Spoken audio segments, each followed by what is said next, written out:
Hello, hello, Kalu Kalay. How are we doing today? Uh, my name's Notepad and I write games for fun. It's been a while since we've done the full intro, hasn't it? Hello, I'm here. It's great. We're gonna be talking Metal Saviors. Would like to believe live earlier than usual today. How goes, boss? Not poppin'. It is not popping today. You may be wondering, Notepad, why is it not popping? Very simply, I woke up about 9 a.m. Actually, more accurate, 4 a.m. 4 a.m. bedtime. 9 a.m. wake up. Wake up. Literally did a bunch of stuff this morning. We had to help my mom do a bunch of stuff, and we talked about what the rest of the month is going to look like. This weekend's going to be very awful. Let me, why are you not... So, bedtime. I wake up at 9 a.m. You know, about 2 p.m. I'm like, I'm gonna take a little snooze.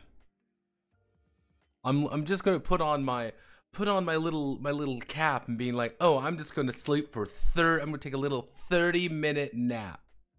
Just a little 30-minute little nap. A little 30-minute thing. 5:30 p.m. Wake up too. The little nap did not work. So currently I am recovering from this. This is bad, because what happens when I wake up, well, first things first, every day I wake up, anytime I do end up waking up, my head hurts like hell, especially if I go to sleep in the afternoon. I don't know why, I don't know if there's an explanation for it, it's just what happens. So, I spent about the last hour kind of vaguely recovering. I got some coffee, I'm ready to take on the world and talk Metal Saviors. First things first, I would like to thank...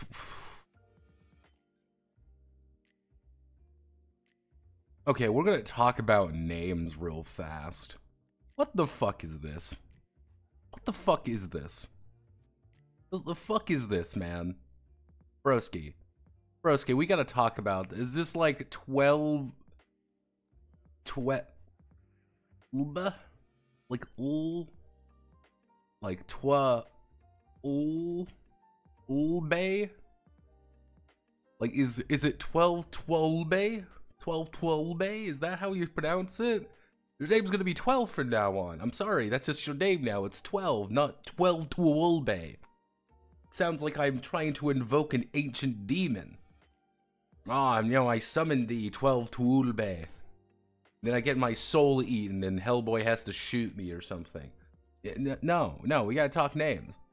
A couple other very amusing things. The subscriber boost has now equalized. My 120 subscribers has gone down to only 220 subscribers. Good news, everybody. We are no longer going to make it.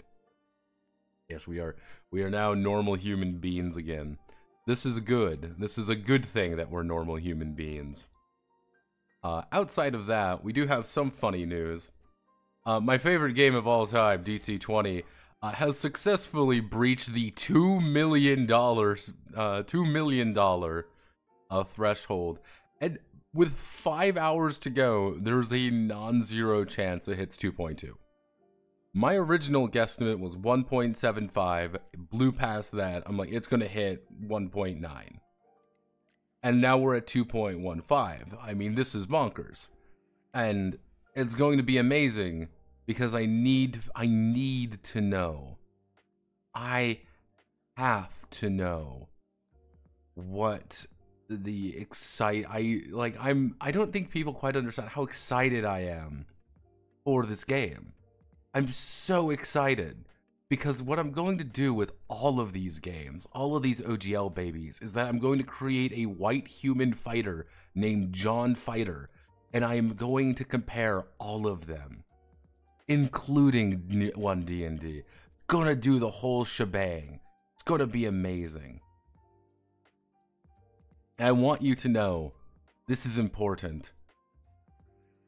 Someone spent $800 on this. Someone spent $800 on this fucking game. 109 people. No, that's even worse. It's not even 110. No. Literally 110 people spent $800 on this. To put it in, $88,000 was by 110 people. And this isn't even like, and there were more buying the 595 pack, the 265, 140, like over 5,000 people did the 145 pack. That is fucking insane. I gotta know. I'm curious. So let's do like this. I mean, I gotta know. Like we gotta know. As of right now, the average contribution to this thing is $107. $107. I want you to remember that. And let's play a game. Let's say it hits 20,000 and hits my, you know, 2.200. That's gonna be about $110 per person. I'm so fucking excited. Why the fuck are you putting double that for less? It's amazing. I like $100. Like, let's see, what do you get for 100 United States dollars? $100 is all digital content. Do you not even get yeah, for $100 you get all of the digital content. That's kind of weird. For $145 you get the hardcover and all the digital content. So $145 minimum, you get all that. Jesus Christ. Oh, shipping not included. Shipping not included. Oh me, oh my oh me. Because it made over $2 million. Unironically, that is the reason why. It made over $2 million. And this is why I'm proud to announce my brand new project. Notepad's Dungeons and Dungeons and Dungeons. My brand new role-playing game. Completely original. It's going to be D20 rollover. Man, I'm fucking tired. I'm fucking tired, man. Yeah, it's Notepad 3D. It's Kino. It's going to be the greatest game ever. I'm going to pay off using my Patreon money and would pay every single one of the D&D YouTubers to shill it. I'm gonna specifically harass Mildred the Monk over it. Specifically harass him over it. Because I find it funny to harass people at this point. I fucking love tabletop games. I love tabletop role-playing games. I love D&D. I love Dungeons. I love Dragons. It's the only thing that matters. Hee hee hoo hoo. I'm losing my mind. I'm losing my grip, bros. Chat, am I going insane? We also technically have the homebrew thread is up. Of course, we are celebrating America. We're celebrating America in July because God bless America. It's the only Dick Kickem. Damn straight, we have Dick Kickem. Yeah, we've got the flawless world. Everyone's making fun of again, God bless America and all that. So yeah, I've been playing various games, actually, before we even start. The West has Fallen, Guerrillians, most D&D. Mildred's playing games. He's talking to people. Mildred just posts a lot on Twitter. I've got nothing against Mildred. I find his optimism intoxicating. His optimism is intoxicating at some points. On the other hand, his optimism is a poison to people like me. Yeah, it's the unfortunate reality is he does what I do. But the problem is he's not very he needs to up his there's three things he needs to do. And Mildred, if you're watching this at any time, there's a few things you need to do, my friend. First things first, get a thumbnail. Make just a quick thumbnail for everything. It takes 5 fucking seconds. Just do it. Make a funny, fun thumbnail.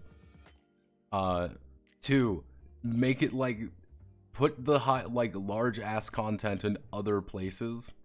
Because the thing is, and make your titles a little bit more interesting. That's literally it. Because the thing is, like, you even see the first unimpressions of, you know, Final Fantasy XIV starter set. Those did pretty good, 1K views, honestly. Channels our size, yeah, that's a good fucking video. On the other hand, you kind of see, I made a point of learning how to do my thumbnails better, and some games just don't do well. Cold Steel Warden's my beloved. If anyone keeps yelling at me about I don't do games I like, I don't do positive reviews, I'm just gonna point to Cold Steel Wardens constantly. But yeah, no, it's we've been doing, yeah, Satasupe didn't do too hot. Cold Steel Wardens did really badly, but I was expecting Cold Steel Wardens to do bad, and this isn't even a very good thumbnail. This is not a good thumbnail, by the way. And it's not a very good thumbnail because it's just hard to read. Unfortunately, it's also Satasupe, so I was banking on the anime girl with a gun. That was it. It's a...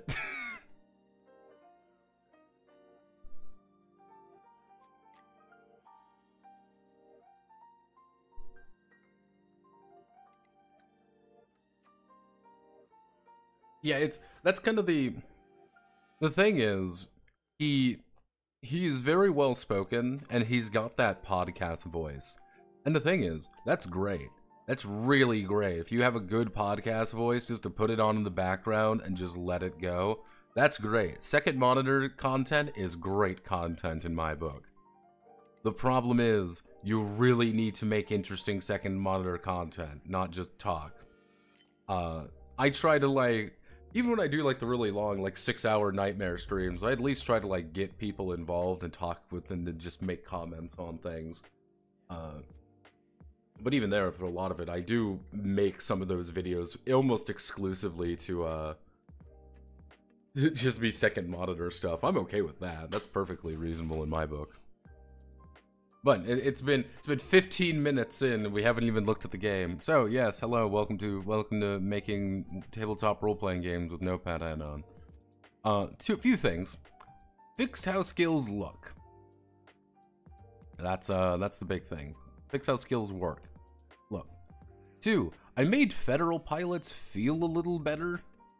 The entire idea is that you're going to take 2. Let me see. Effectively, you are going to choose a training tour and then your tour of duty. So effectively, you're going to do both of these. However, you can take another tour of duty, but you reduce an attribute by 1. And you get 3 descriptive skills of your choice. Doesn't seem very important, like, doesn't seem really massive.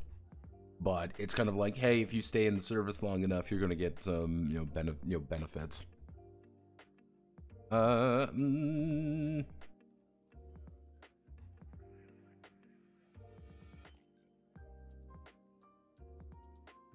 Shit. Yeah, a lot of the training tours are, some of them are supposed to be a little bit goofy in their own right. Like, yeah, congratulations, welcome to the Naval Reserves, where you have wardrobe as a major core skill. Or the Border Patrol, where you have, concealment and 0G. Or the Merchant Marines, appraisal, gambling, barter, search. Technically, I should put 0G in there as well. I mean, only skill. There we go. Yeah, like, some of them are, like, supposed to be a little bit goofy. Just, like, things you would learn in the service. Like, the logistics corps probably gets the most amount of just raw shit. While the, technically you can go into ROTC, which would be doing all of these things. I need to fix these up to make them be in alphabetical order properly, but yeah, as you kind of see, you do your training tour, then you go into your basic tour of duty. So as an example, we roll, first time I do my ROTC, and then I go into the Federal Armored Cavalry. That's what I would get. I get all my core skills, I get all my descriptive skills. That's it. I want to take on another tour of duty, I can just say, hey, I'm doing another tour of duty, that's my another 3 years. I reduce an attribute by 1, and I get 3 more descriptive skills. It's kind of the idea of, like, a careerist is going to be able to burn if you want to go full career, you can burn a lot of your attributes effectively to try to be in the service for a long time, just have a ton of skills, and start probably with a higher combat training than most. You can start with veteran. I do have a note here being like, hey, if you want to play a really young member of it, because overall you're pretty much expected to be pretty young, all things considering. Like, after a full 5 years, minimum, if you enlisted 18, minimum 5 years, you'll be 23. On average, though, you'll be probably going in at like 23, even upwards of 25 if you went to university. You might be in your like early 30s if you went to uni before entering the service.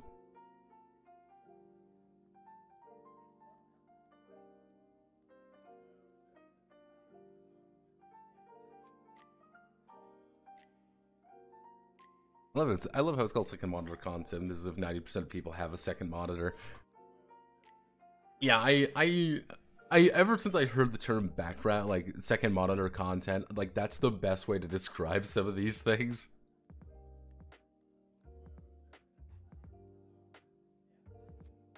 Yeah, you're seeing the right thing with Draco with Feds. The Feds are supposed to feel like you are a squad of people who are in this together. You're kind of fighting the good fight. Kind of contrasting the Imperial pilots. Where, as the Imperial pilots, you do get a lot of skills. But sometimes they may not even be useful. Like, let's roll. What's our childhood? We are laymen. We get a technical of our choice and a trait of our choice. What did we do in our adulthood? Well, we served as a courtier. Investigation, intelligence gathering, etiquette, and we currently serve in the army. So we have all of these things because we're just an armor, person in the army. Yep, that's our entire like life story right there. Because you could roll things like royal. And rolling a royal is kind of an amusing shit show. And it should be. It should feel like you're entering in a completely new shit show, contrasting to a lot of other things. Because not only are you a royal, but immediately everything you do now is put under a lot more suspicion.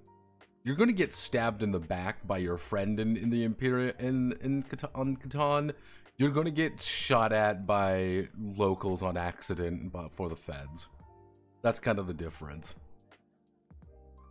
Clans did a little bit with work with the clans. Didn't really change much about them though.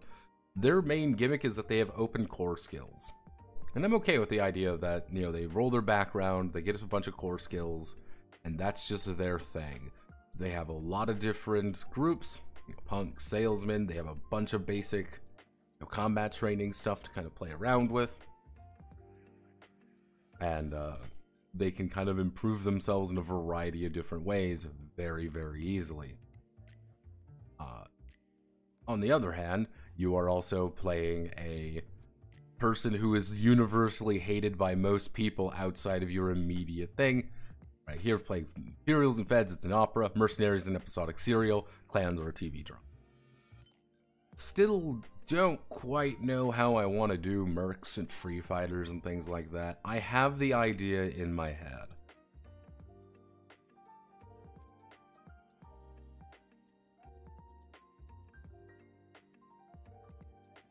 I should put a number on the side, shouldn't I? Fuck it, let's just do that right now.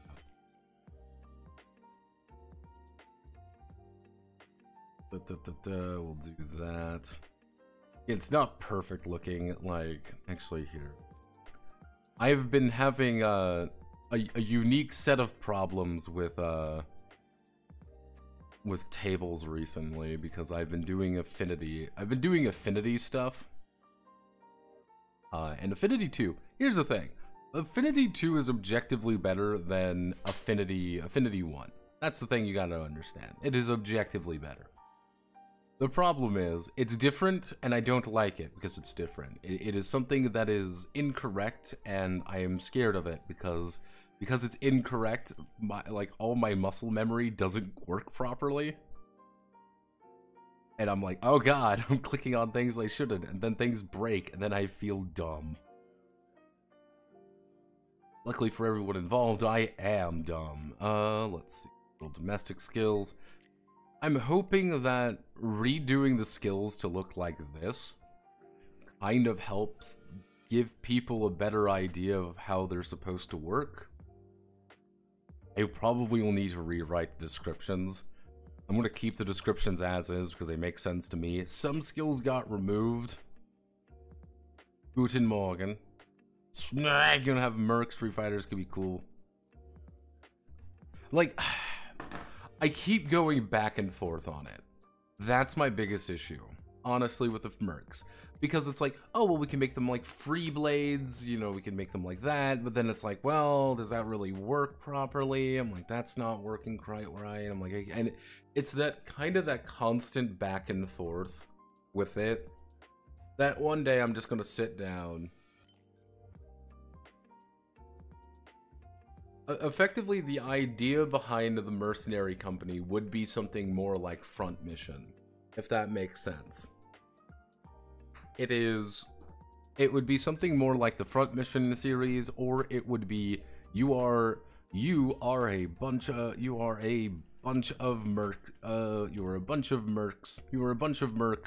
You've been paid for X job. Do it. It would be an episodic serial. It's a serial story at the end of the day. It is, on this episode of Metal Saviors, the brave men of the Falcon Company go out to save the day. It's literally shit like that. It's very episodic. Like, you have like 2 or 3 missions in a campaign. Yeah, you're a BattleTech. It's kind of like the idea of like you're a BattleTech merc company, but you don't have to worry about the logistics in the back because that's not the point of it.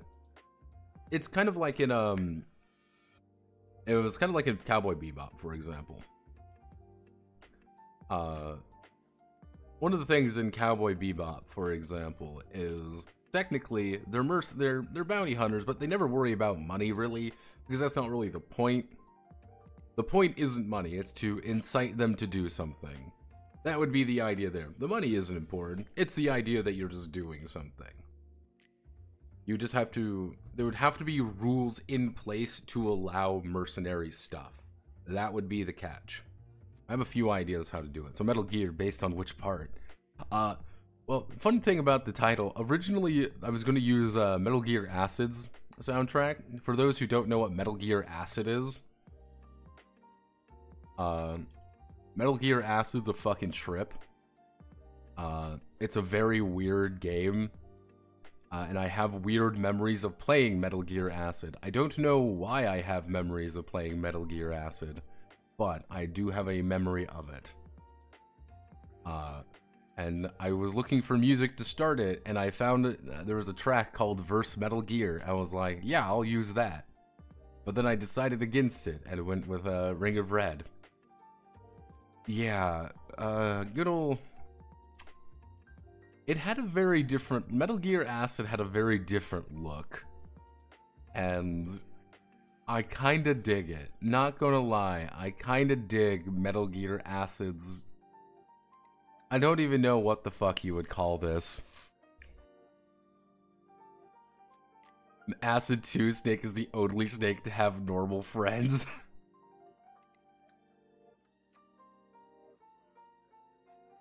Yeah, and it's a non-canon, effectively alternate. It is a canon alternate timeline. That's the weird. It is a canon alternate timeline where things just got weird. You could say it's an acid trip, legitimately. So yeah, most of these should be fine. Kind of giving people a little bit more to work with. Certain skills, I've been debating on changing things like lockpicking. I like the idea of lockpicking. I like the idea of it being like a very specific skill that someone has. And it's not necessarily, it's like, oh, hey you, oh man, how do we get through this door we need to get through real fast? And it's like, hey, I know how to pick locks. And being like, why do you know how to pick locks? And there's a bunch of little things you can say there, like, oh, well, my dad was a locksmith. Hey, before I joined the service, this was a weird hobby I picked up. Or hey, I'm an actual criminal and I was drafted as a conscript. What do you fucking want me to do? Like, there's a bunch of things you can do there. It's very specific. That's kind of the issue with a lot of these. Surgery got removed in favor of these very basic medical skills. Actually, what I should do. Let's add a side note here. A side note.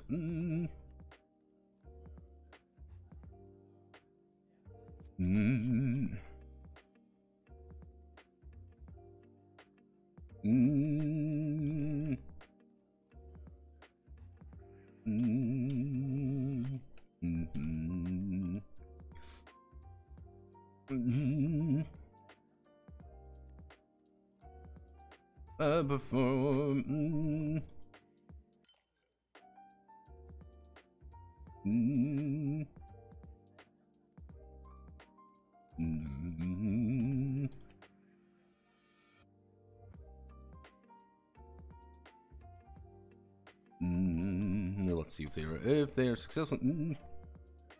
Field medicine. Field medicine is used without proper equipment. While medicine would be used in a proper facility. It would be used in a proper facility or with a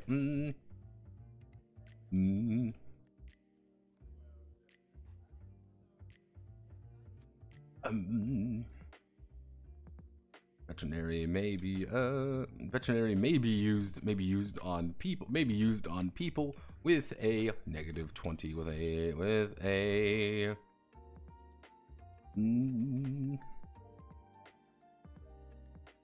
-20% modifier. There we go. Medical skills in play. There we go. Just a little side note to be like, yep, you can use medical skills in play. This is how it functions. Little thing, doesn't really matter too much. Actually, what I should do,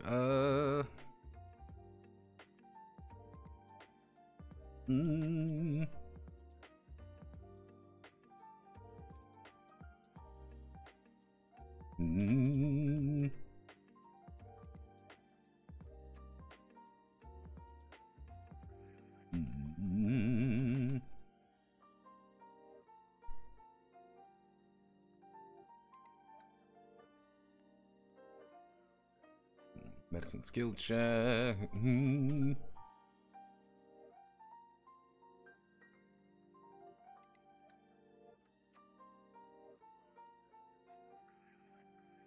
Let's see. When recovering, a pilot may perform a medicine skill and consider the current situation in proper care, even if.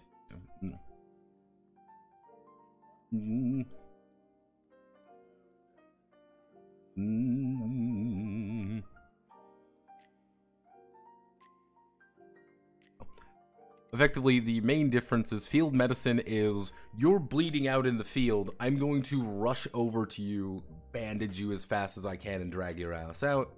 Medicine is I have a med kit on me. We're in a hospital. We are in a situation where I could actually treat you a lot better. But medicine also has the double benefit of hey, I can roll this while we're actually in a safe location and treat you getting healed as much more consistent.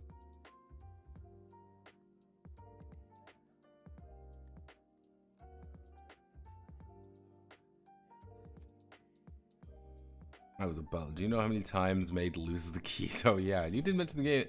You did the game in a way that there's no combat skills per se. Why that decision? Well, because in Rifts, which this game is based off of, in good old Rifts, Rifts does not have combat skills. That's one of the things you have to remember. This is based off the Megaversal system. And since it's based off the Megaversal system, the entire concept of it is that there are no combat skills because everything is just a D20 system.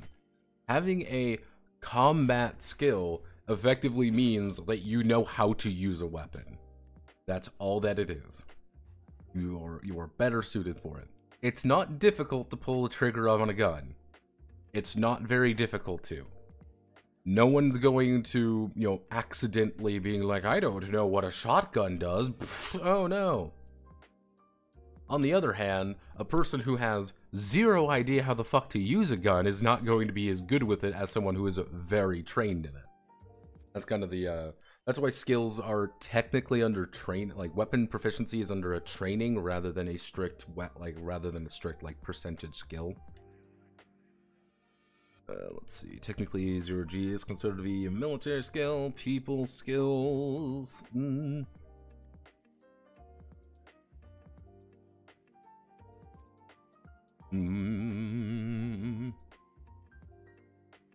Sciences are technical skills. Side note.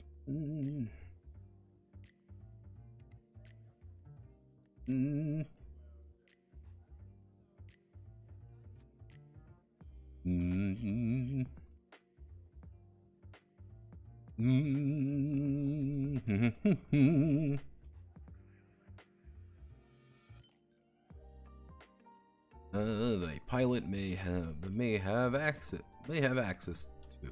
Why is it so broad? Why is it so broad? Because there's a lot of information in the world, and giving every single possible action and talent every single possible career path, a skill would be impossible. Having technical plumbing.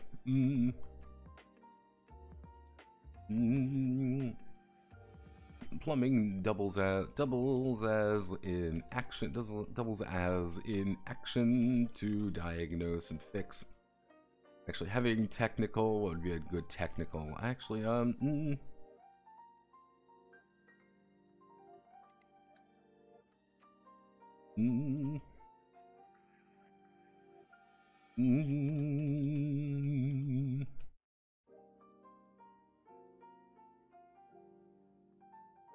having technical electrician is not only the pilot's skill in electrical work, but also their knowledge on in various fields related to their technical knowledge.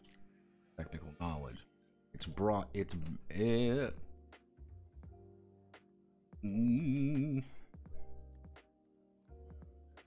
Honest to God, I could probably rename technical to career.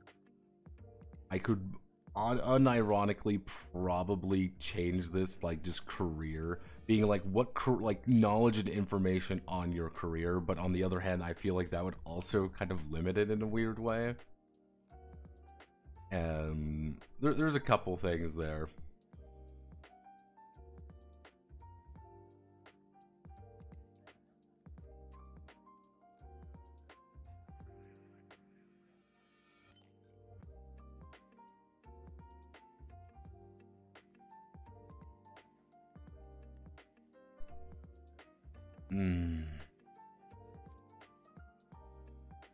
Oh. Ow.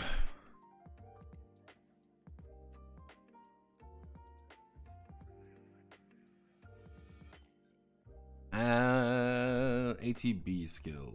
I still like ATB skills. I don't know which ones I would want to add because we do have quite a few of them. If I were to be adding ATB skills, they would probably be something more specific. But it's kind of like, okay, what do I want to do here? What's the very specific things I want to have happen with these? If you ever have any suggestions for just attribute skills or attribute bonus skills, please tell me. There we go. Actually,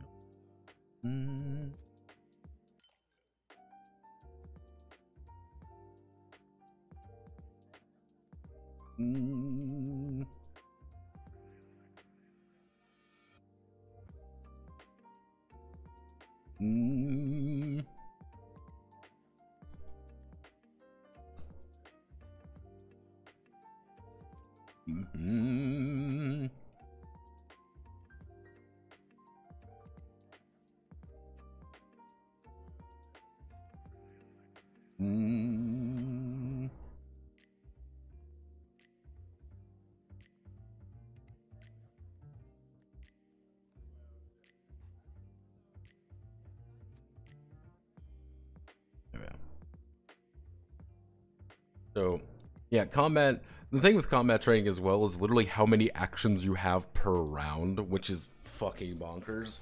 I did learn that usually most people are going to have about 3, but even having an extra action per round does really change the nature of certain combat options. Because you can aim for an extra round, you can do another thing for an extra round.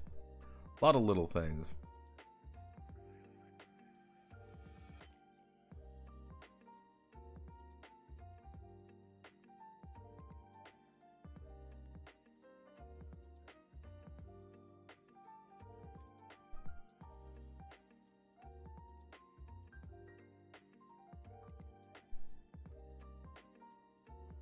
Oh goodness gracious.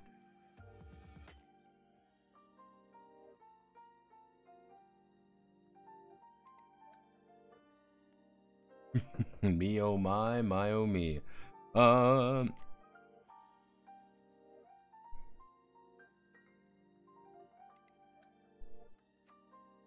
Yeah, that's kind of the idea of technical skills. It's like, yeah, you could have technical miniature painting if you want, or just like technical painting or things like that.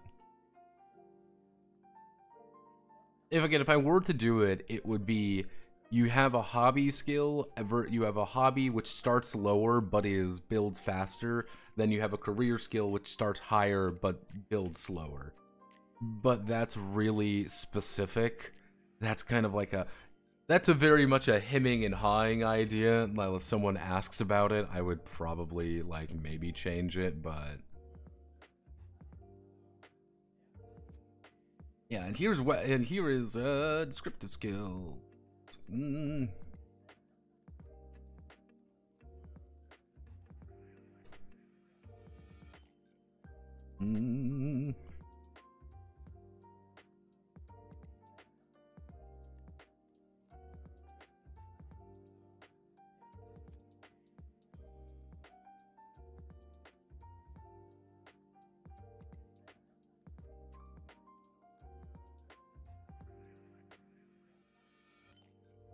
Actually, what we can do is we can there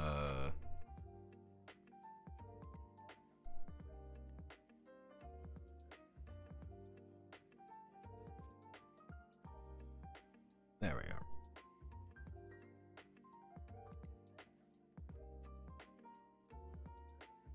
There we go. We'll make these a little bit more expensive than actually learning here, but with like heavy guns, we're gonna bump those up to 4.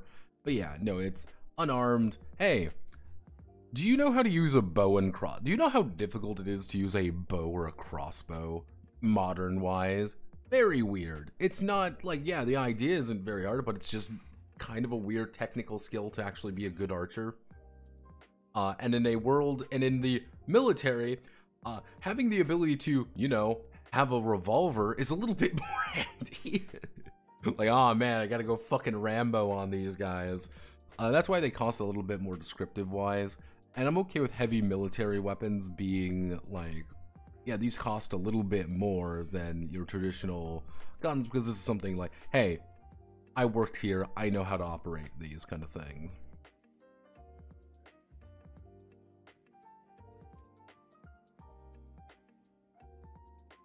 Yeah, that's kind of the idea, is like, this is you using it in like a legit fight. That's kind of the thing, because it's like, me drawing a handgun and me shooting is a lot different than me putting up a crossbow to shoot someone.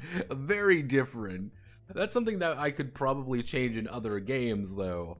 Like, Tainted Bloodlines. Unironically, with Tainted Bloodlines, what I could probably do is make something like any advanced firearm a lot more expensive to use and to take, because there aren't really any guns down there in how Tainted Bloodlines lore. Yeah, no, this is the, actually -2, and then, actually it'd be -3 to attribute checks, unofficial licenses. I kind of broke down the, I broke these down to be a little bit easier. In kind of civilian labors, cuirassier, federal. Feds don't have lancers anymore. They got rid of all of them. However, the open market also doesn't have lancers because nobody fucking uses them. You know, we can put it down. Fuck it. They're cheap suicide boxes. But yeah, no, it's mostly when it comes to, like, if you have a civilian labor license, you can kind of use it for a lot of different things. Clan markets, though, are like, clan stuff, you can't, nobody knows how to use clan shit unless you are part of a clan. Yeah, that's pretty easy. Okay, now, rewrote this section.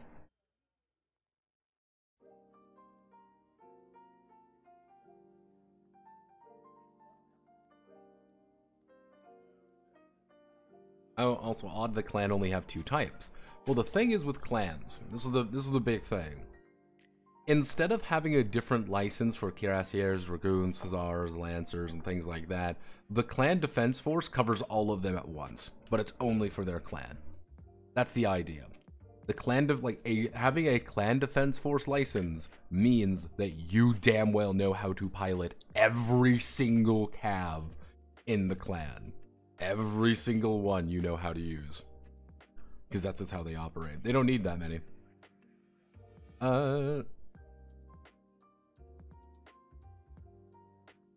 Also, how do mercenary vehicles work? The idea is like there's going to be the open market. Because what I plan to do with clan-specific and open market mechs is that I'm going to have to write I don't know how I'm going to do it yet, but I want to write in effectively a cav workshop, which is the idea that, hey, do you want to make your own cav unit? This is how you do it.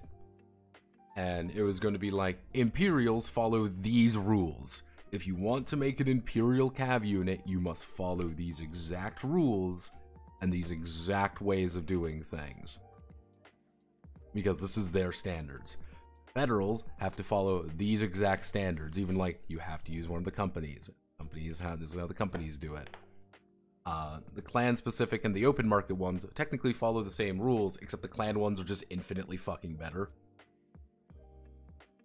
Because they just don't pay as much for, like, armor.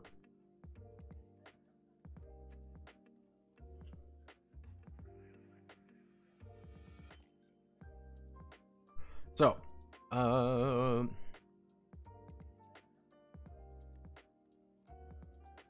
mass-produced fry, have an exterior extruding sword, power similar to a suit of armor, a business suit, federal calves, or industrial have your set. So, now we get down to here. Oh boy. Me oh my oh me, me oh my oh me.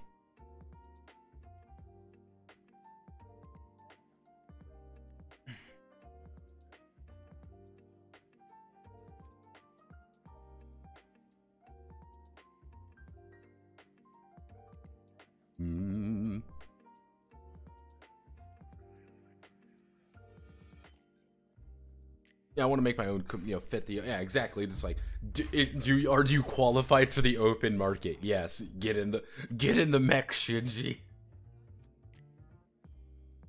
Okay, so, cav units composed of 4 main sections of armor, each individually taking damage from different sources. That's a terrible sentence. Cav unit.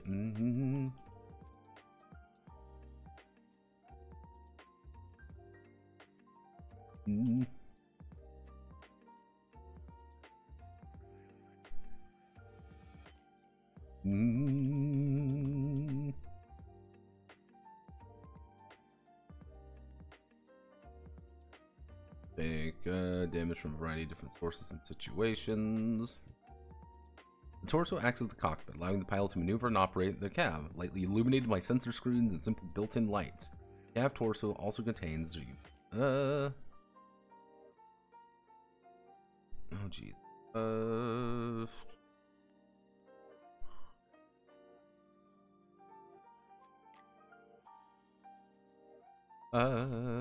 Torso. The torso acts as the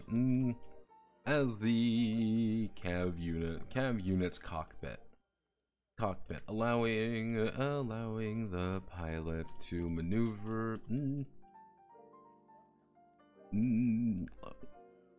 with impunity. Inside is illuminated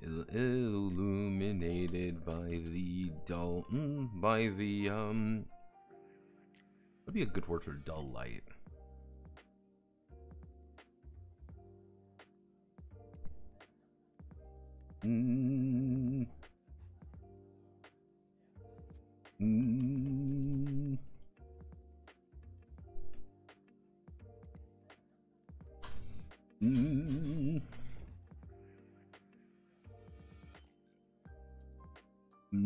By sensor screens and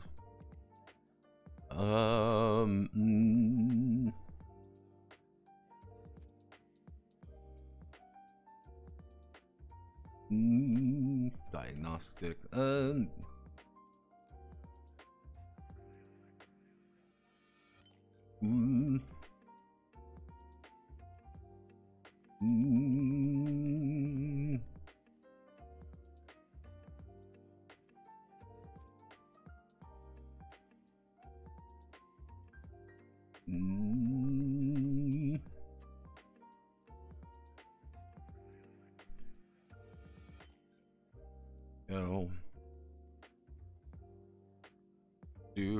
arms and legs form the operating limbs of the cab. Arms being able to hold armaments and equipment, while legs allow for movement. While being able to sever and destroy it allows the cab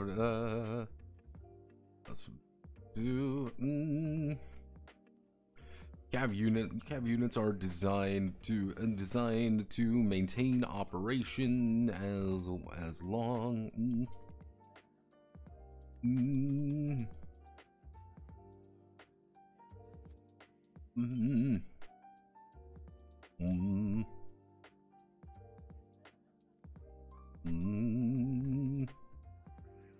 Completely severed limbs.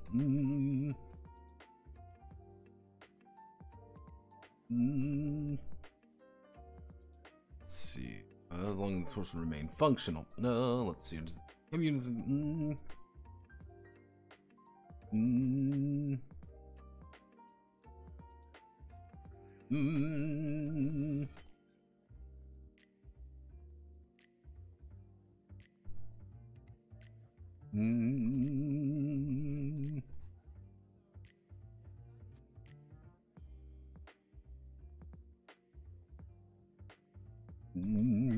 There we go. And the pilot's illustrious career on the memorial wall. Cockpit, next cab unit will boost standard combat speed.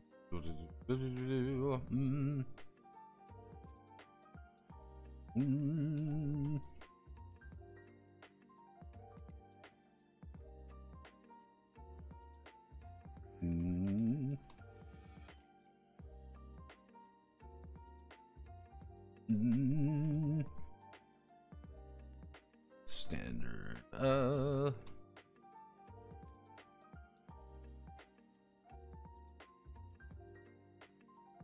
No, we do boost standard. We have standard combat and boost speed. Standard speed.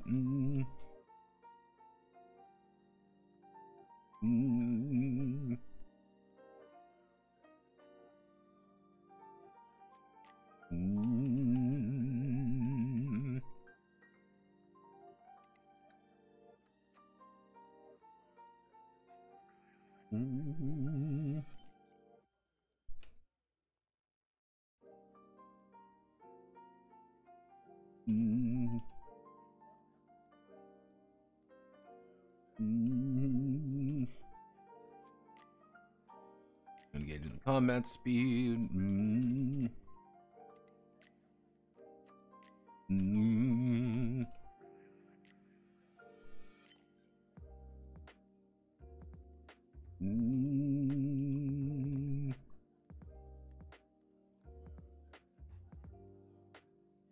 Let's see, it's just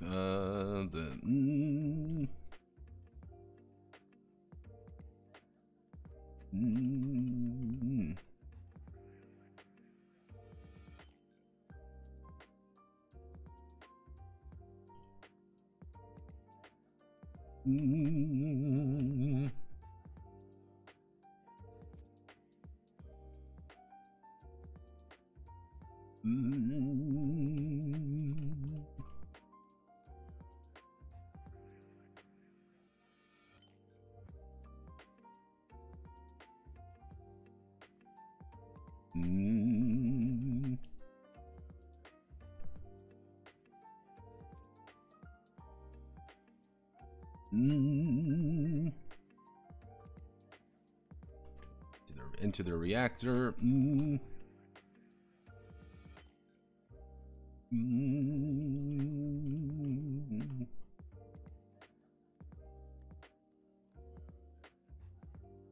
Let's see.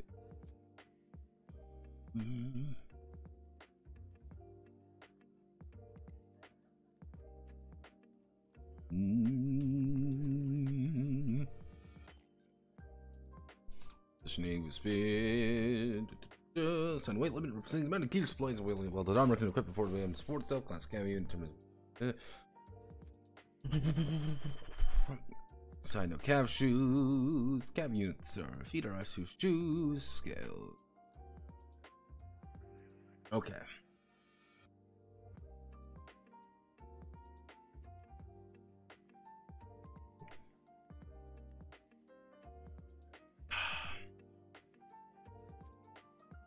Let's see. Oh, yeah. I feel like Mercs, Free Fighters, everyone else should get something related to the planet they come from, like in other sci-fi games. Hey, I like it. It does fit the theme. More ties to the planet compared to the Fed and Imperials. It's the idea behind them is that they're just going to get a bunch of like descriptive and open skills. That's all they get. They just say, hey, here, choose whatever you want. I always wanted the Mercs to feel like you can have whatever you want. Here's a bundle of points and a bundle of options. Choose whatever you want to do. And where do you come from? How do you operate? And that's it. You can do whatever you want. That was kind of always their idea. Has Iroh visited you in the night? No. Iroh has not visited me in the night. I've been mastering my psychic ability to project myself to Iroh, though. Because I want to fight him in the astral plane. So far, I've just been gaslighting him more than anything. Because I find it funny. He truly is my strongest Romanian. For those who don't know, Iroh's Romanian. We keep calling him Polish because it's funny. But yes, Iroh is in fact a Romanian man. I believe he's Roma as well. I don't know that part though.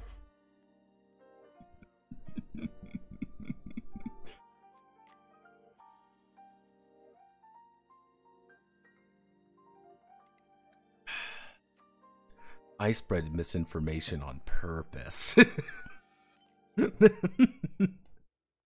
So let's see, it's applied to the unit. It's kind of to the Skype unit sustain. It's applied to the unit limb. If unit's limbs were to be reduced, zero durability is punctured and destroyed. Until repair limb is considered useless, should a limb's durability reach over half damage to the negative. Let's see. So.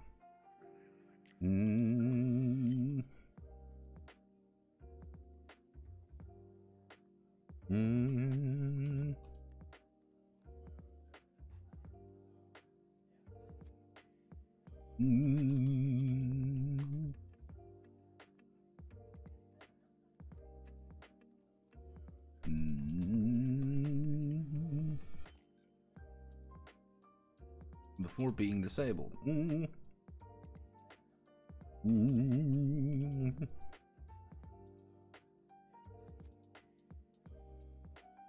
Durability. Reaches durability. It is.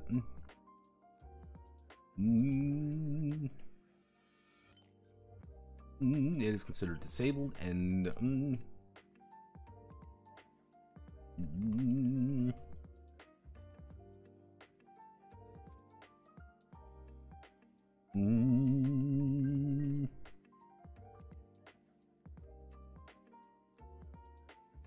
It is considered disabled and unable to use unless mid-combat repairs are made to bring it of 0 durability. If a limb's durability is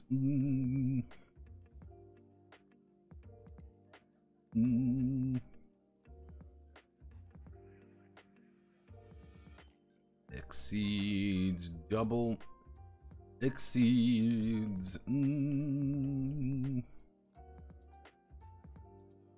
half its total amount.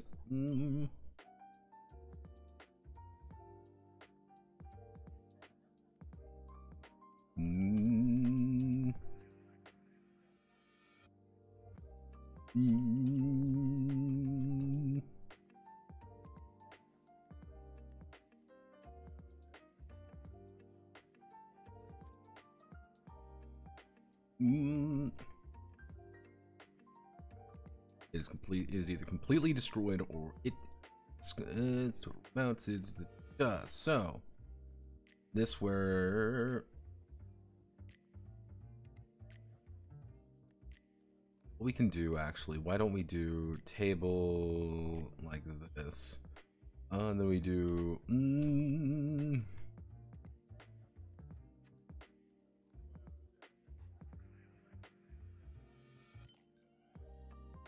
When the torso reach is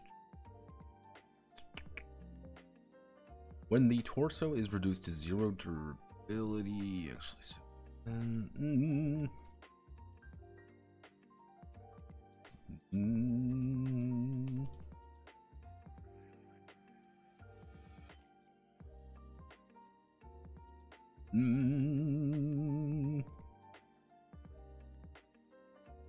what would be a good term? Like, I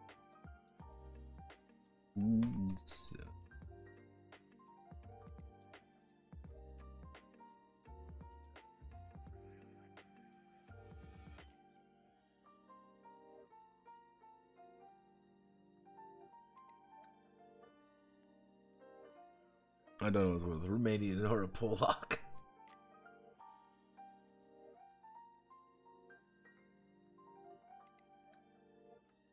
Unless we do. I'm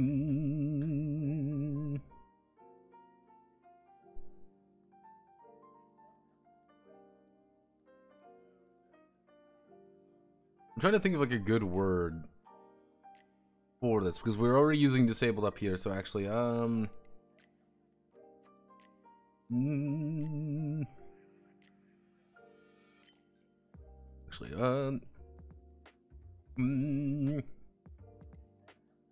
considered offline. The cav is unable to move or act and is completely out of the fight. The pilot will take 2d6 plus damage.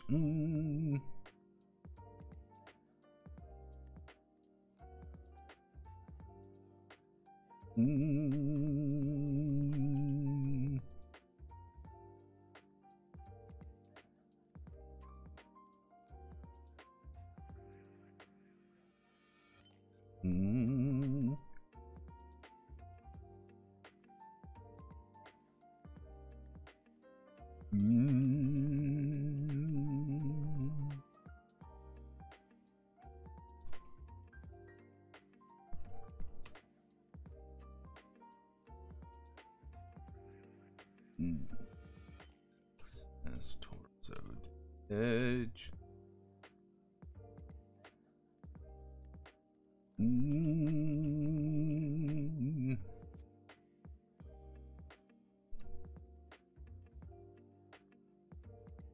Mm.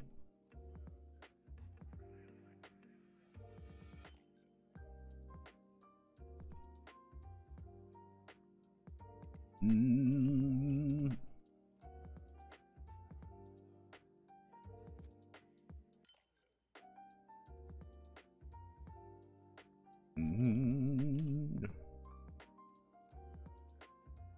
Mm.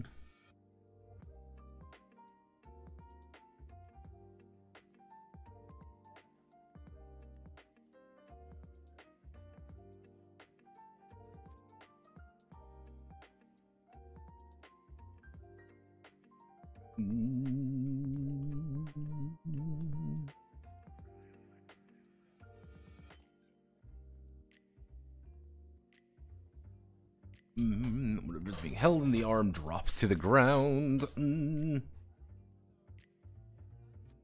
Mm. Mm.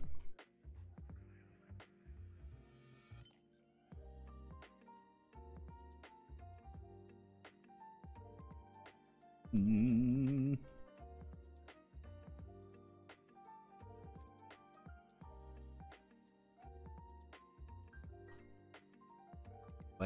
Disabled legs. Disabled legs. Cav unit begins to limp and hobble.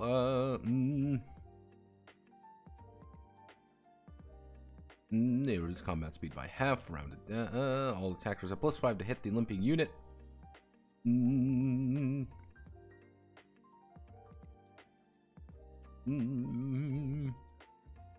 If severed, the cav unit falls to the ground and cannot.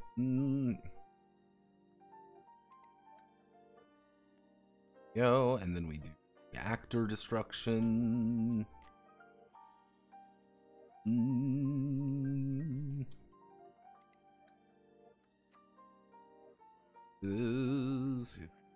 Severed is an instant detonation. There we go. Because there's always the possibility of a cav detonation. The idea of a cav detonation is pretty simple. Hey, your reactor has been hit enough time. You've been hit from behind and your reactor is 0. Congratulations, you fucking explode and turn into a pocket nuclear weapon. Have fun. Hee hee hoo hoo. Actually.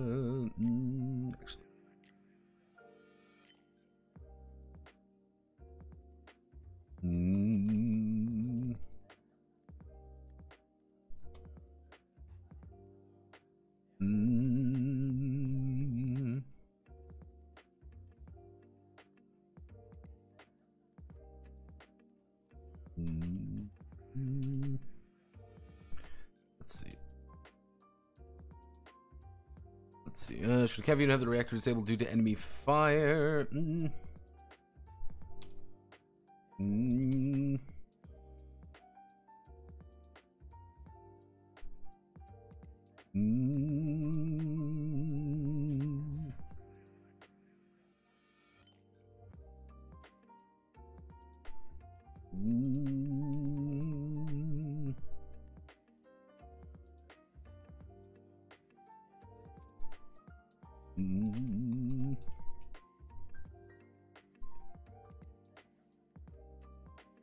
Let's say damage equal to the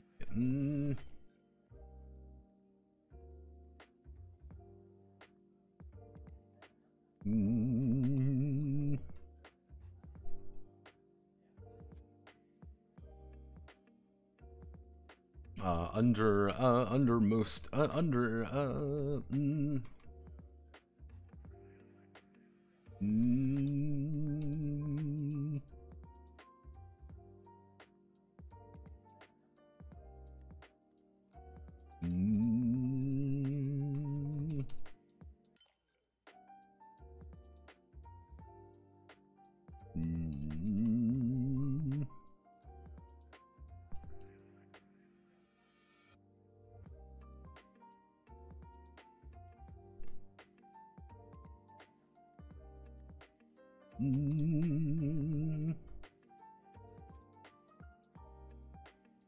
Vendor explosive and a pilot.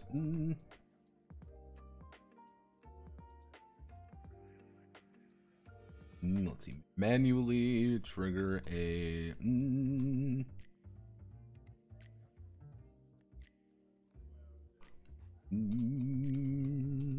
Actually, no. Well, let me manually trigger a cab detonation. Cab detonation to prevent their unit from. Let's see. Cab detonation to prevent their unit from falling into enemy hands, or.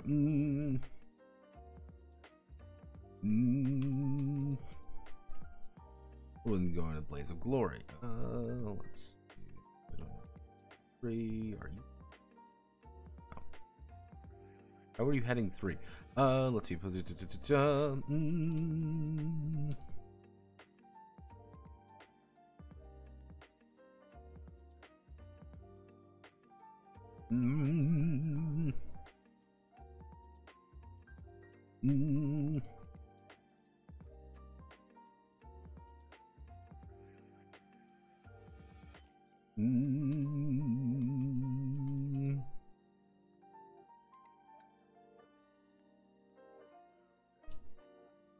Yep. Table, we do.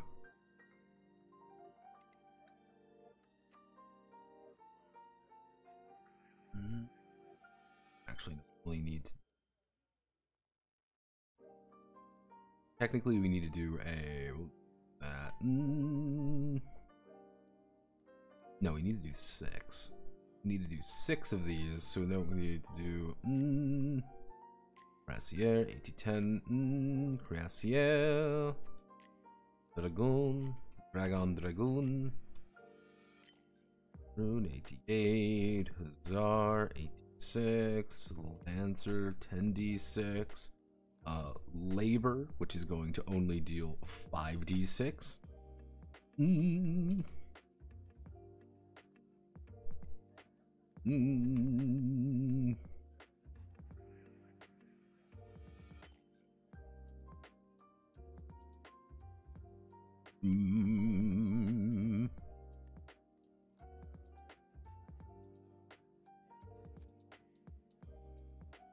There we go. Labors are specifically designed to minimize damage because they're fucking farm mechs.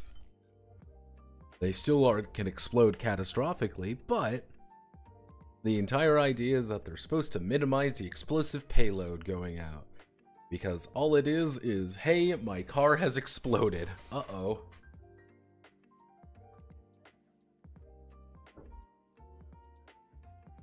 What? My car has exploded? Nani? You can escape the explosion of a labor? No. That's the thing. No, it locks down. That's the entire idea of a cav detonation is like the entire system just shuts down as it's beginning to go nuclear. You can't actually escape from it. Labors are literally designed to make sure to minimize the blast damage. That's all they're built for. Let's actually. You know what? Fuck it. You know what? We can put it. We can make that. Let's.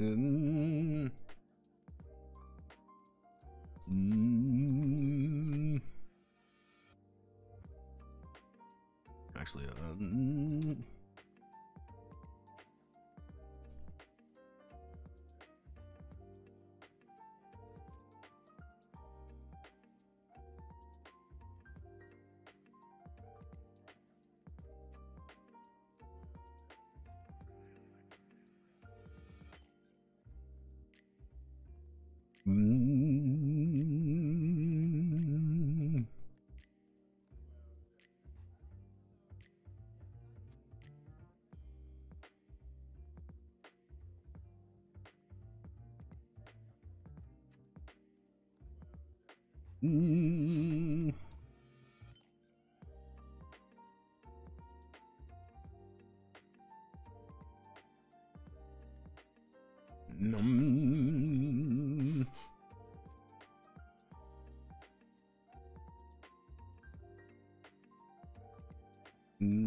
Mm.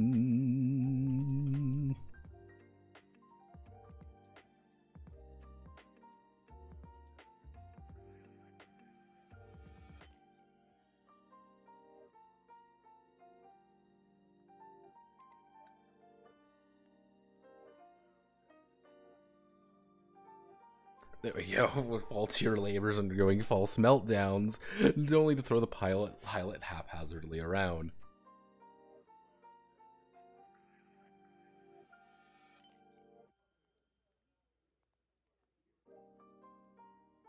Actually,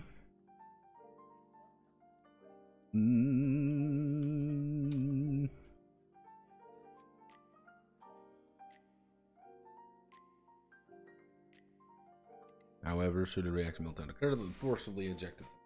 However, should a reactor meltdown occur. Yeah, labors are supposed to be pretty safe. Like, that's the entire idea of a labor, is like, yeah, we're here to actually, like, do our fucking job. I know, amazing, doing our job.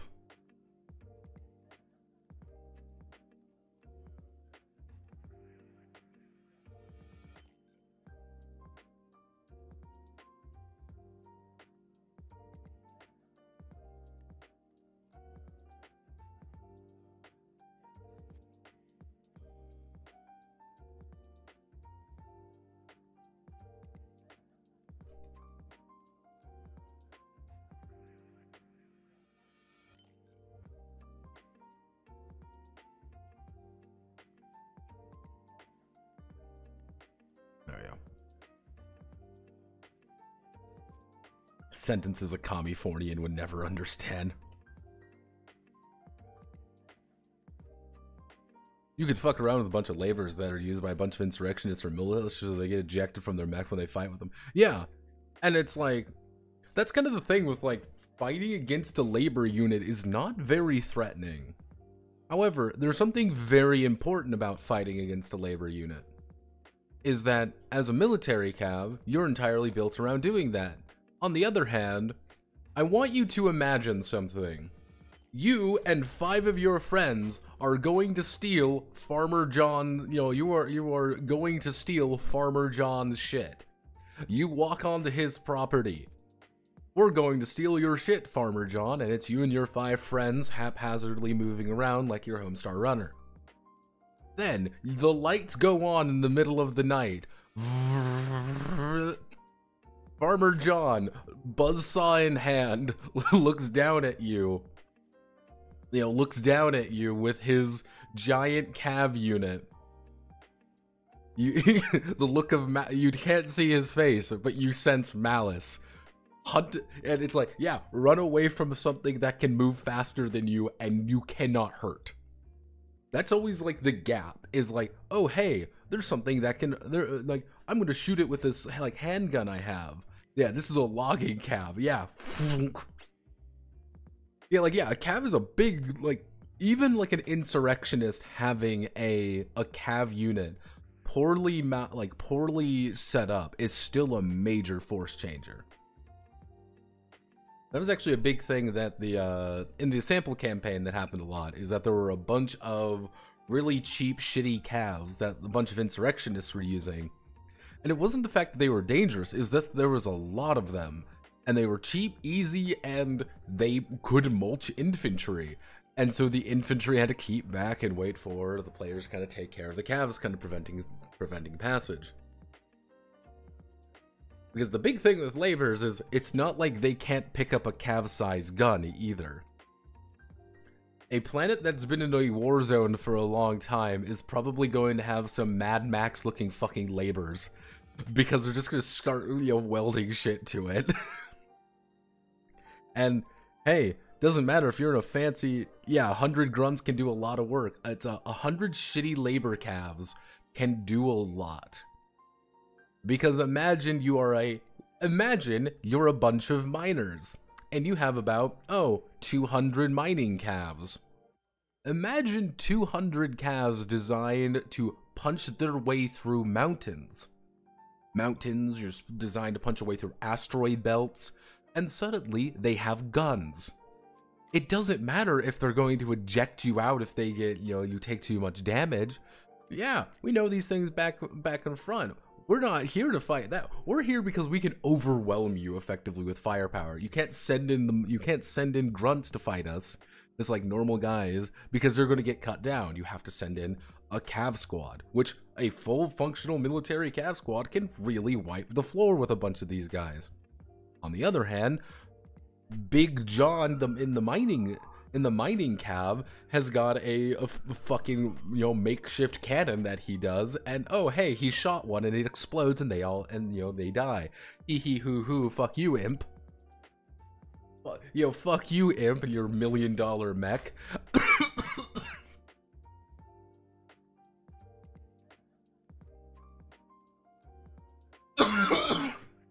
Is it entirely possible to recreate the Toyota War in Metal Saviors? Yes.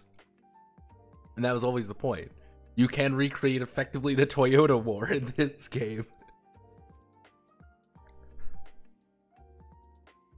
Honestly, that would not be a half bad campaign to even do.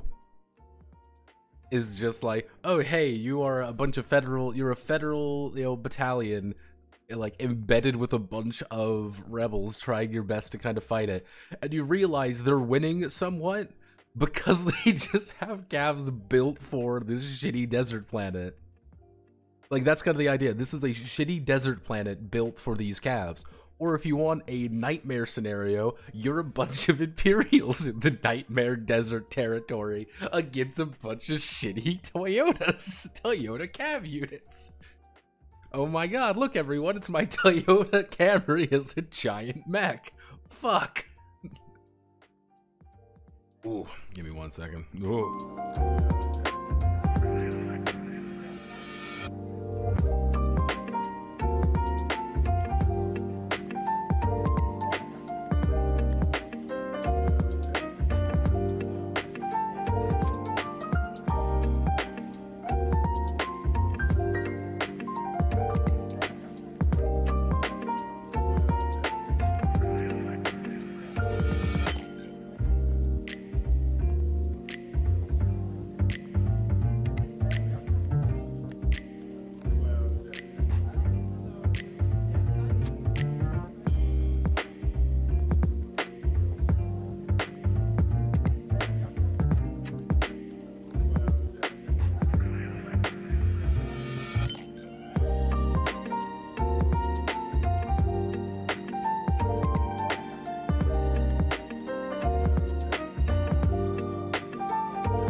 Woohoo! Hee hee! Woohoo! Nah, it was And see, the thing is, I was drinking coffee, and then they went down the wrong hole for a bit, and because I went down the wrong hole, I started coughing. Then I'm like, I need to go to the bathroom. Then I did. So let's get to it.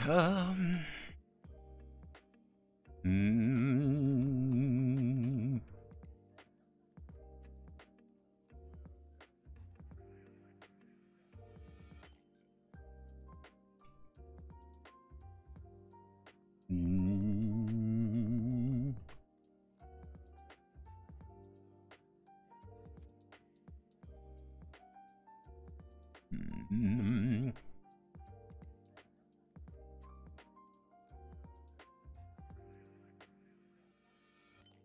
Mm. Mm.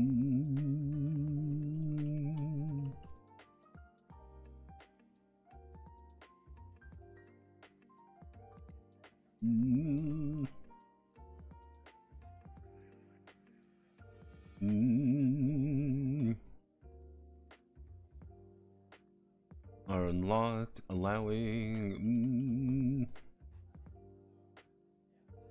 Mm. Mm. Mm. Mm.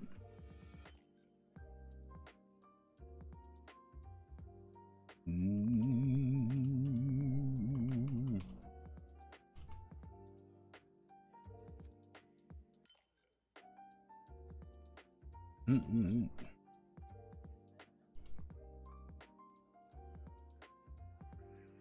Mm.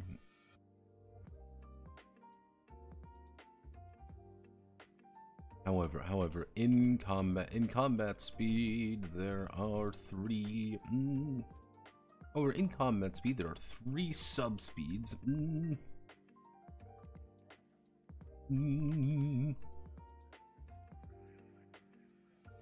Let's see. In combat speed, the pilot may during combat. Let's see. In combat. Let's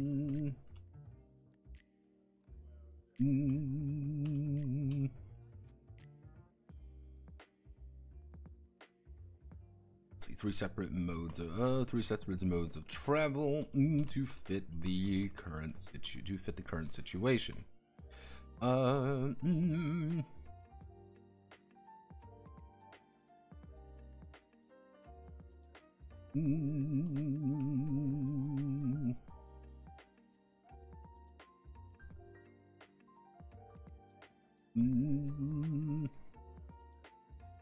Deployment speed is the standard combat speed that allows the deployment is the standard combat speed that allows the cav unit to operate at full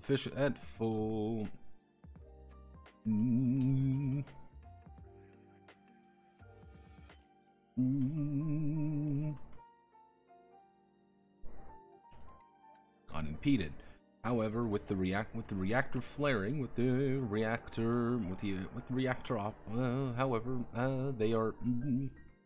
they are completely while in deployment combat speed. While in deployment, they cav unit.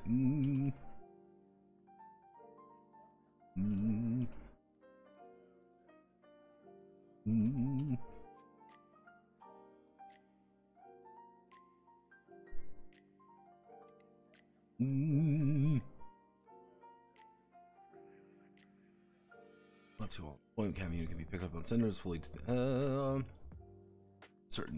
Certain category.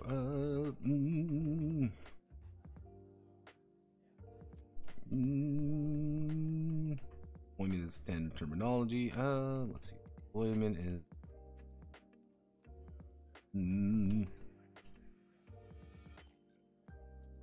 Pacing and galloping. Walking, pacing, and galloping. Pacing and galloping are.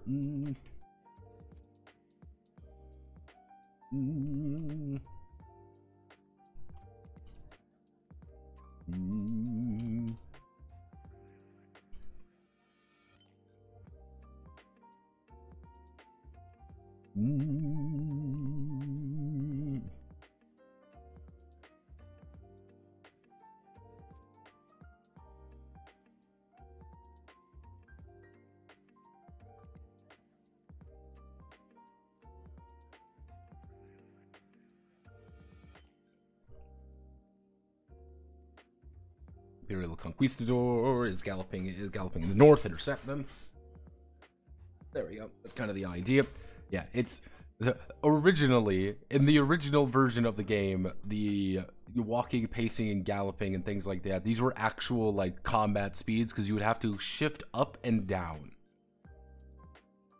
Technically, you would have to shift up and down to what your designed speed was. It was a little janky, but I thought it was appropriate. It turned out no one liked that, so I changed it. It's ultimate autism to effectively shift gears in your mech to go faster.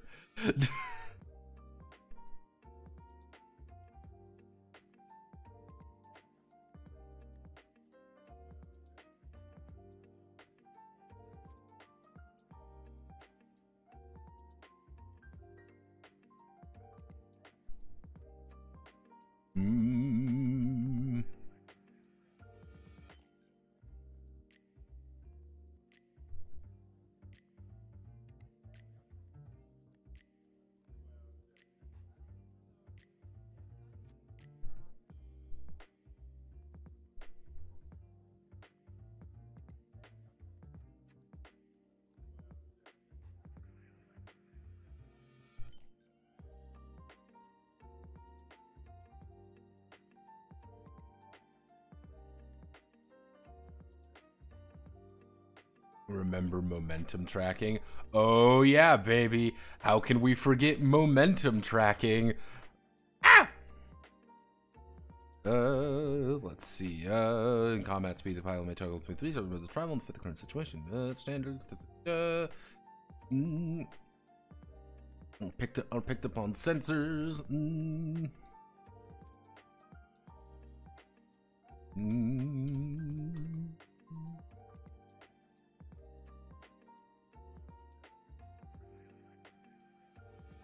Silent running. Silent running. Let's see. Silent running has the pilot switch off all non-essential systems. Non-essential systems and go dark. And go dark for a time while in silent running. While in silent running, the Cav reduces their combat. Reduces the combat speed by half. But they are not detected on. They are not detected on sensors. They are not detected on sensors and will not be able to. And are not seen. Let's see. Unless they reveal themselves, or are manually spotted.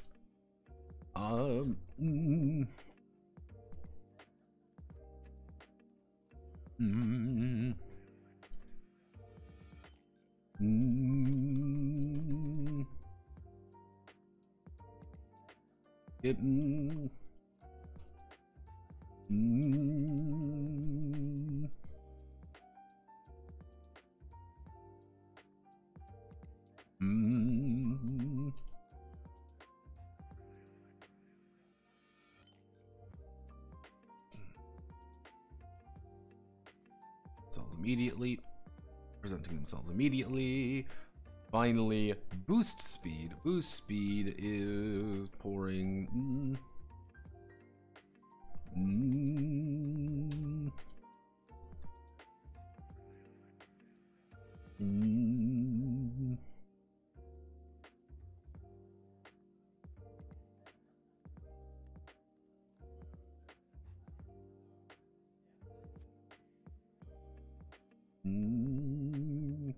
Finally, boost speed is pouring all the available energy into the reactor for the purposes.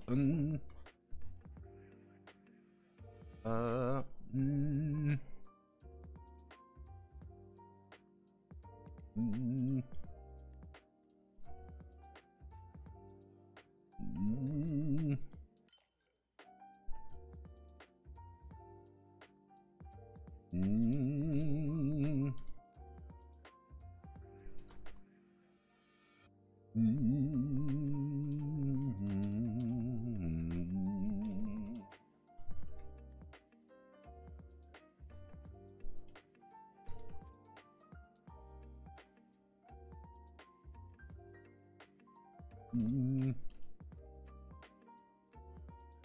Mm.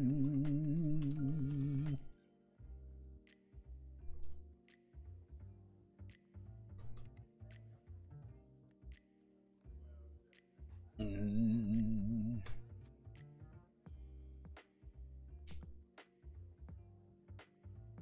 Mm.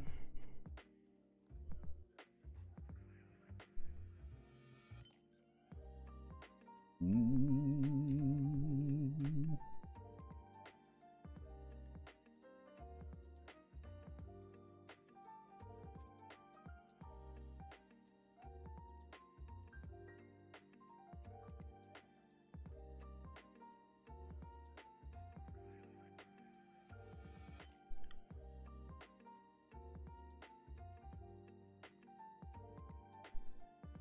I'm going to get rid of the hardcore rule. I don't think it's super important. Okay, so first things first. Let's see. Cav detonation has to go after cav durability. Cav combat speed has to go after... It has to go after armored mobile cavalry units, but maybe we can put cav combat speed... We have our cav license, vertical armored cavalry units. We put cav speed right here.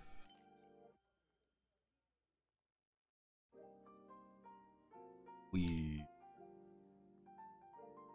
put cav speed right here into designation, unit designations and features.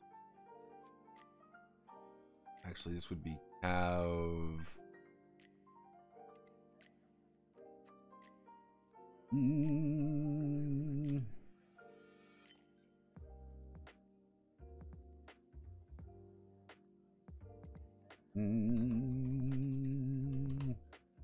Damage potential.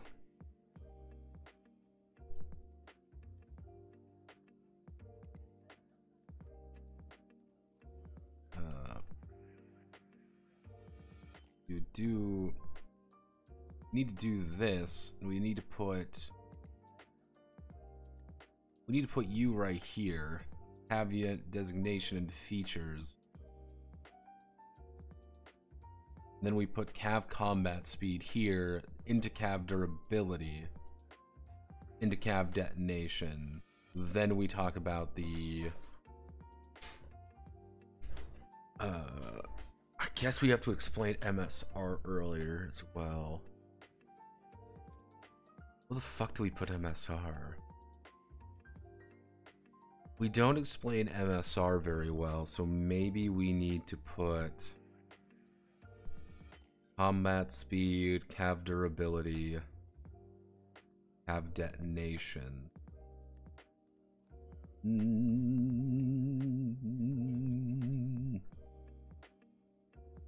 This would be cav SR. Natural and mechanized survival rate.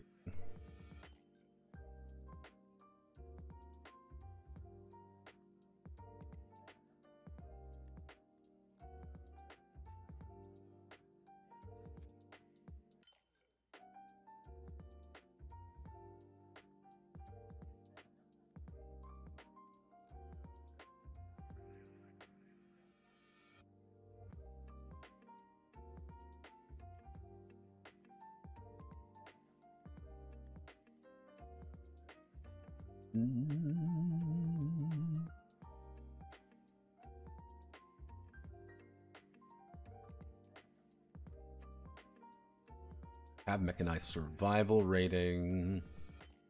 So all cav units, each cav, let's see, each cav unit is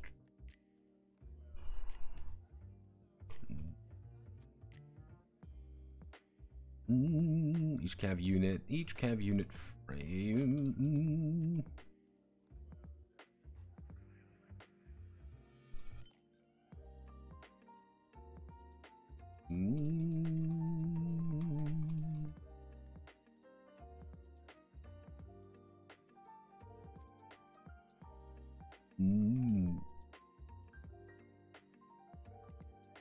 Nice survival rating. MSR. or MSR.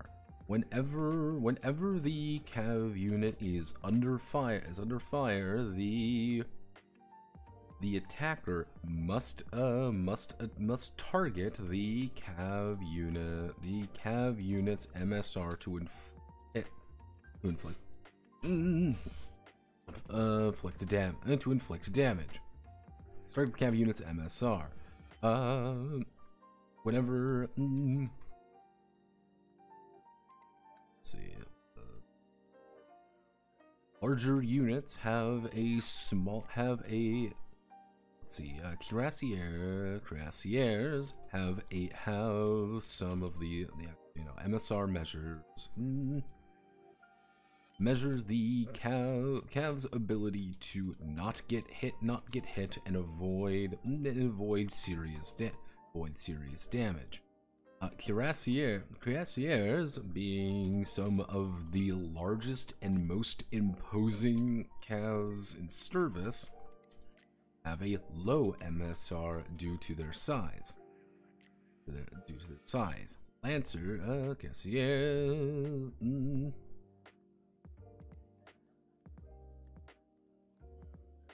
Let's see, where Beowulf, we have Hazard, we have Lancer. Lancers have some of the highest MSRs due to their thin frames and speed. However, a cuirassier is able to take multiple hits without going down. A lancer taking one bad hit, one bad strike can easily disable a limb, or render the entire cav offline. Whenever the certain actions and states of being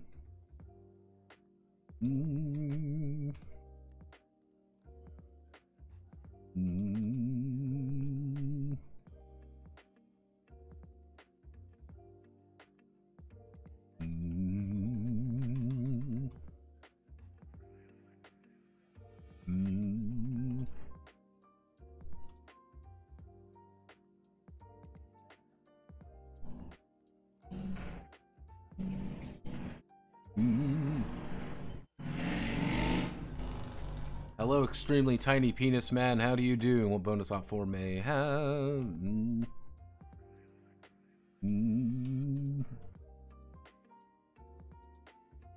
Incoming home. One Piece. Hello, extremely tiny penis man. How do you do?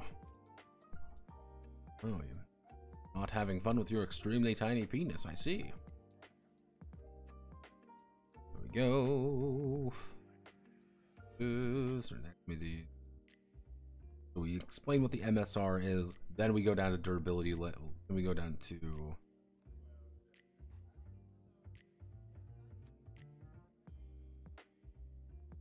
did I actually put that down? Let's see. Did I put the defaulting?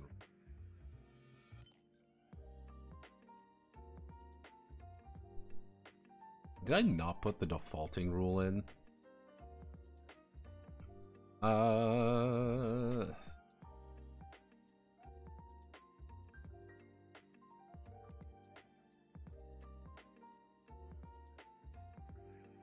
never put in the defaulting rule, did I? I'm a silly Billy. I could have swore I did that. Okay, here, we're gonna put the defaulting rule in real fast. I know what I want to do for the defaulting rule.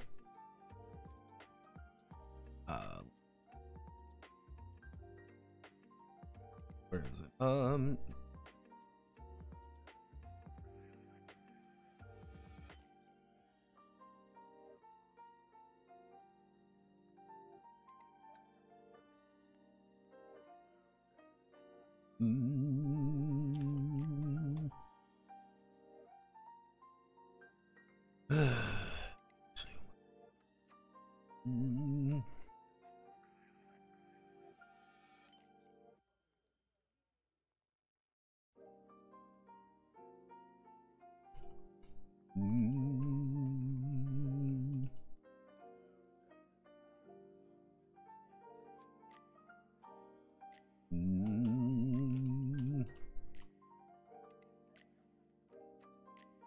defaulting the pilot roll.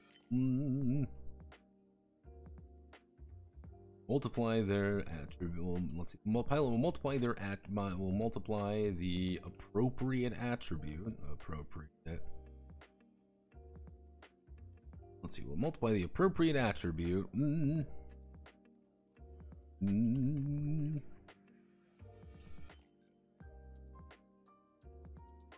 Let's see. By the correct difficulty of the check. Let's see.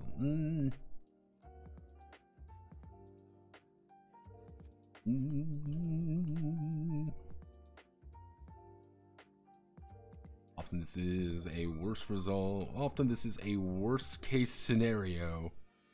Often this is a worst case scenario. Often this is a worst case scenario as the pilot is relying on brute force to overcome problem rather than any training rather than any training they up.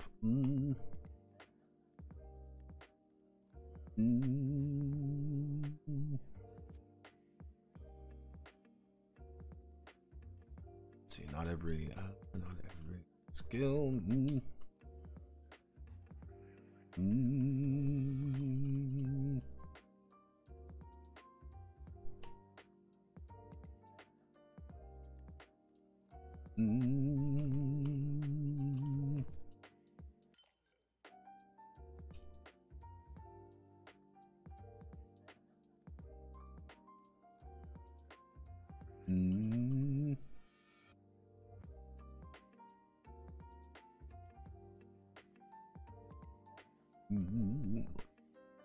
Final say. Mission control is final say. Effectively, basic idea there is that being like, I want to know all about biology. Like, no, this is you literally brute forcing it. We want to do.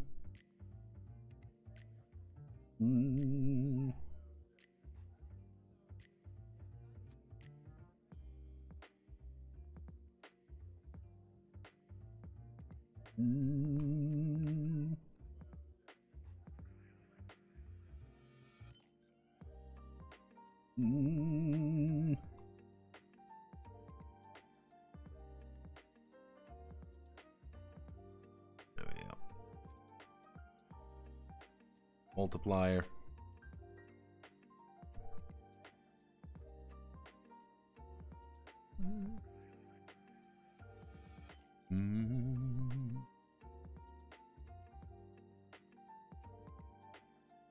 People are yelling outside, and I don't know why. I can only assume it's a drug deal. Remember, kids, don't do drugs unless you pay someone to give you those drugs, because those drugs are expensive and the cartel wants their fucking money. Actually, let's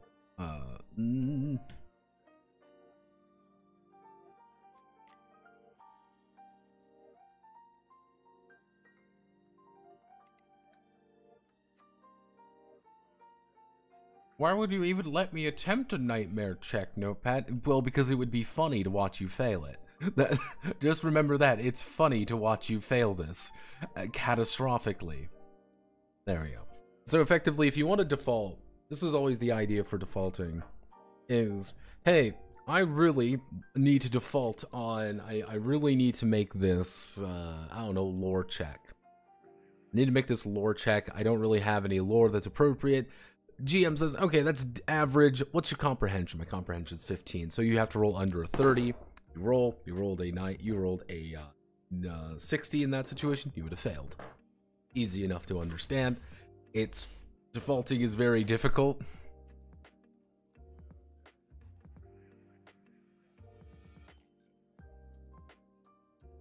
I have no natural science skill, but I want to calculate the velocity of that car with my high school knowledge of physics. Yeah, it's things like that, being like, how fast, it's literally like, how are you eyeballing this? Being like, yeah, I would say that's pretty difficult to do. It's not impossible. Being like, yeah, this game's going pretty fast. And the thing is, actually, to do. Mm. Mm.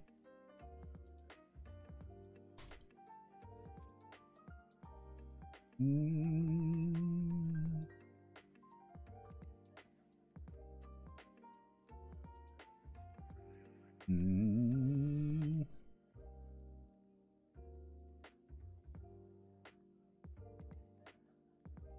Mm.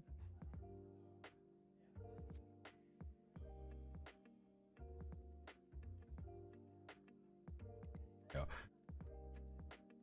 Mm.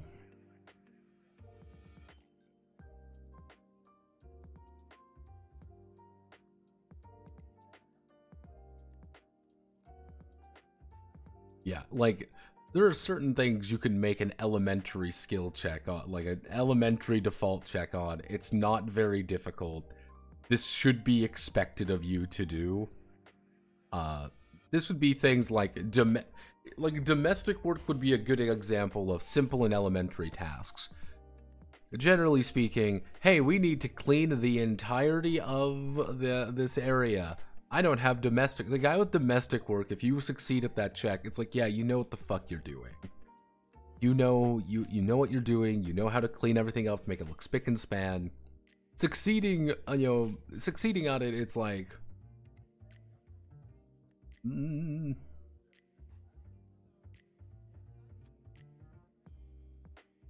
it's like, yeah, we cleaned it by hiding, like by kind of throwing everything in the garbage. Doesn't look great. It's kind of like, oh, come on, guys. We did it. Not really. There we go. Knew I forgot something.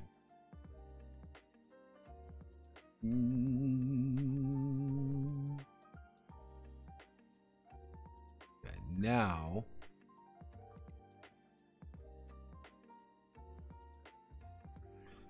we get to here. We did explain MSR a little bit better. Okay, this is where things start getting a little bit hectic and a little bit wonky. Because I've always imagined these being like little cards almost. So let's just bring it down. Let's just do like 3.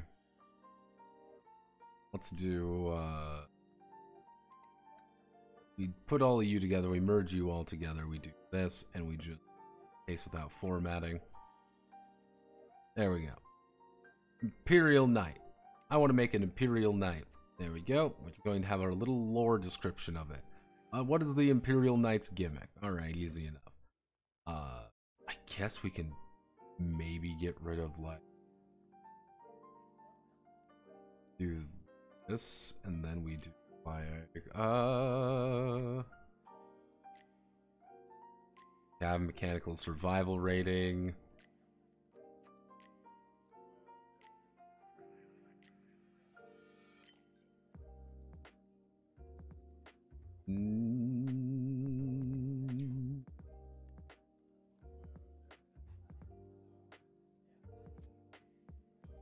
Oh, that looks good.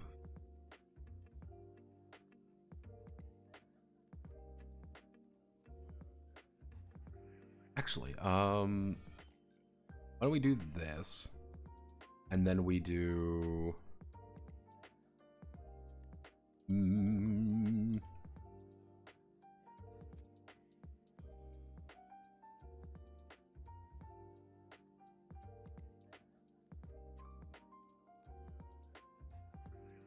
we do that.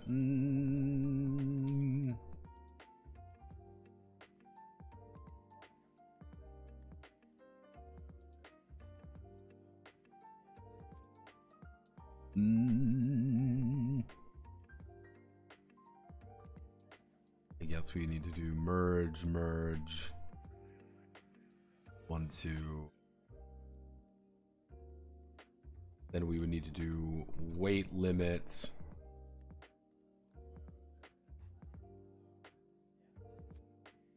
Insert row above, insert row above. Merge cell. Merge cell.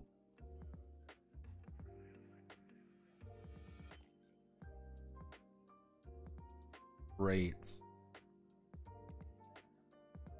Full Metal Knight.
That doesn't feel right.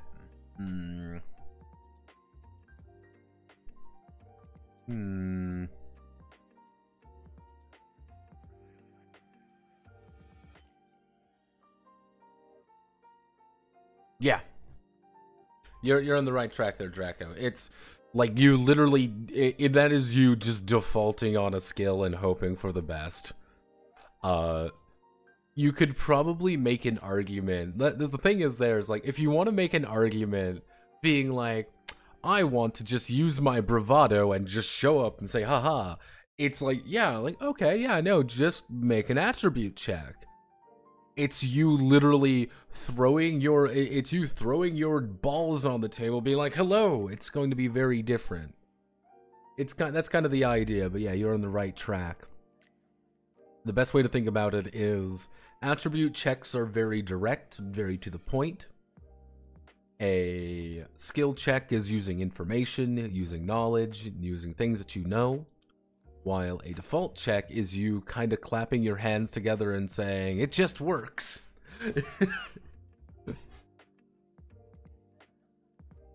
It's roll under. D100 is roll under. It's whatever your skill rating is. So if I have a 56 in a skill, I would roll my D100 and I rolled a 46, so I would succeed there. If I had something a lot higher, the only thing roll over is combat. That's the only thing that's roll over.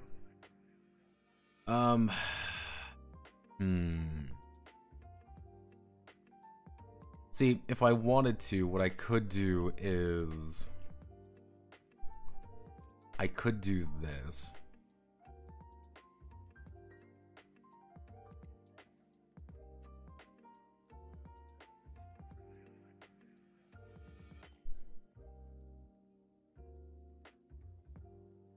It looks a little weird, but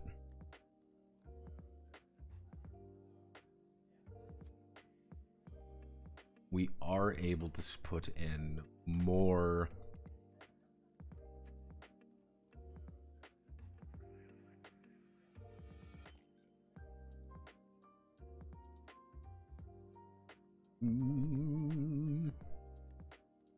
we're able to fit in more things per thing, if that makes sense.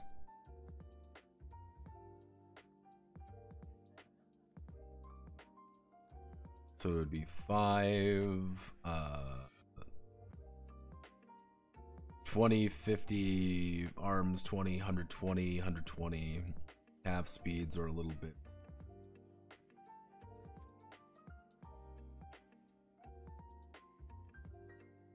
We're just going to use kilometers per hour because kilometers The thing is, the kilometers per, like, this thing is literally more like, oh, it's kind of lore thing of like how fast you're actually going during boost speed, how fast are you actually going. That's kind of more of a lore thing. We don't really need it, so I mean, 100. Seer's got shoulder-mounted weapon. We could fit about 2 of these per page. Little bit odd look. It's a little odd looking, but I don't hate it. I don't hate this. Wish I could make this look better though. There should be a way to do it.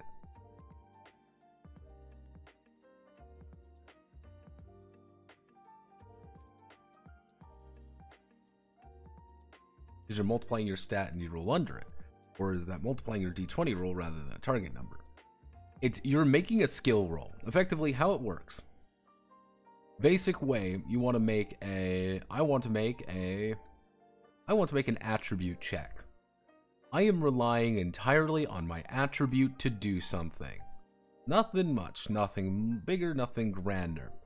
That is, I want to do something kind of automatic. I want to, shove someone. I want to, I want to leap from a building or do something like that. Let's say my power is 12. I'm going to take my D100 here.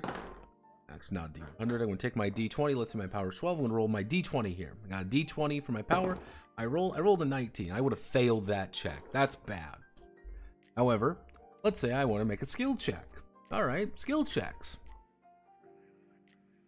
Let's say I want to do a naturalism check. And let's say my naturalism is 35. Okay, I'm gonna roll. I rolled a 7. I would have succeeded there. But if I want to default on my naturalism, I'm still going to make a skill check. I'm still going to make that D100 skill check. However, let's say I'm rolling, let's say naturalism, let's say it's comprehension. Let's say my comprehension is 10. But I say, hey, that's that's not impossible. Let's say it's only average. I would be now rolling a 20% instead of the base 35%. Overall, having a skill means you're going to have a higher than average ability of doing it than if you just default. Having a higher one would be things like elementary, where it's like you have a 48, or you have a 48% to succeed at this because you have a skill of 12. On the other hand, you can open domestic up at 50%. That's kind of the idea. Defaulting is usually not the best idea in the world. Actually, you know what I'm saying? Whenever pilot does not have a skill appropriate, they may intend to fight one of their attributes. Multiply the appropriate amount of difficulty of checking question.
No, it's good to ask these questions. Yeah, there we go. That's Yeah, you'd be making a D100 skill check. There we go.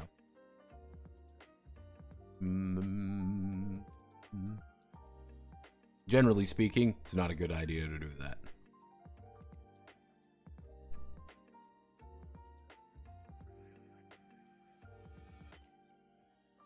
Hello, hello, Conquistador del Kenton. Based on formatting. This is effectively the Zaku.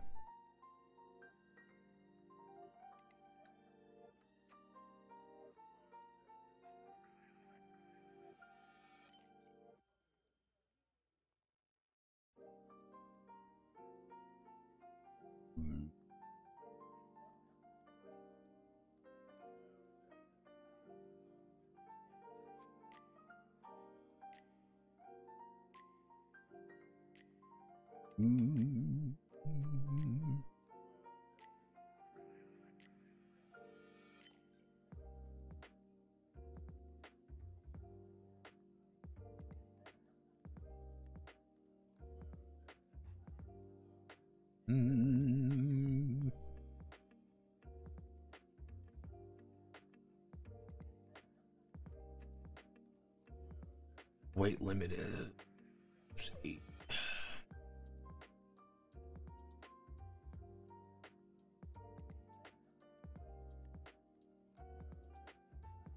Range finders.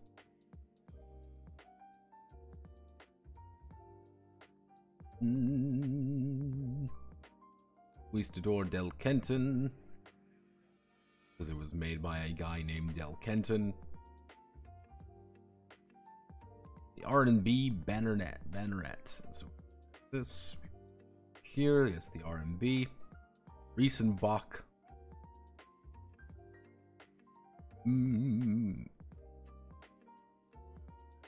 Riesenbach Banneret serves the core of the Imperial Vertical Armor Cavalry Corps. They are reliably effectively. While simple, the banner has also the highest casualty rate.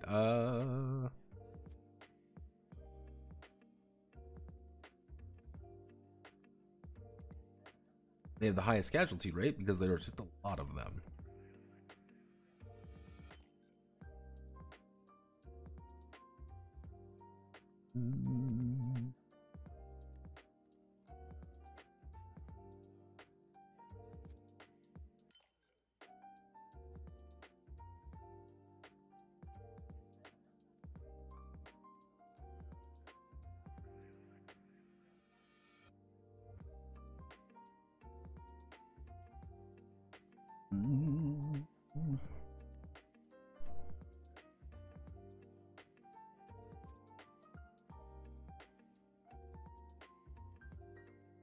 All reliable. We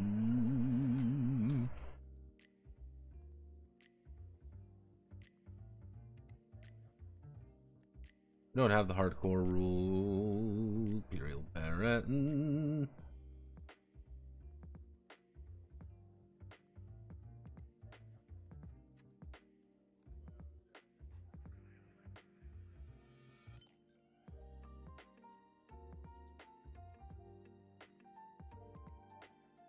Yeah, the point is kind of hard to see. Apologies, yeah.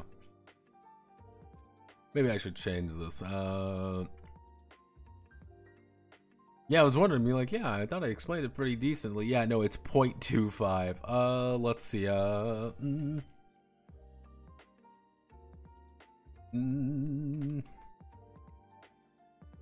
yeah, nightmare difficulty.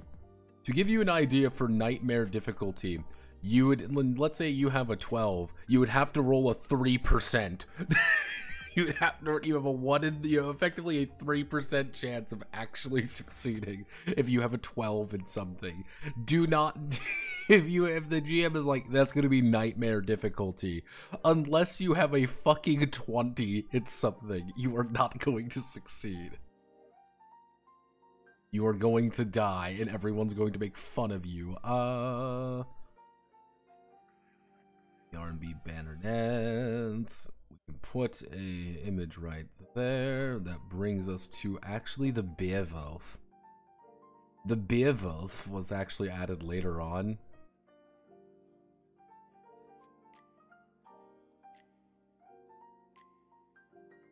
I do plan on adding more calves. I just don't know what calves to add for each one. Because they're all... Each calf serves a dedicated purpose in the list.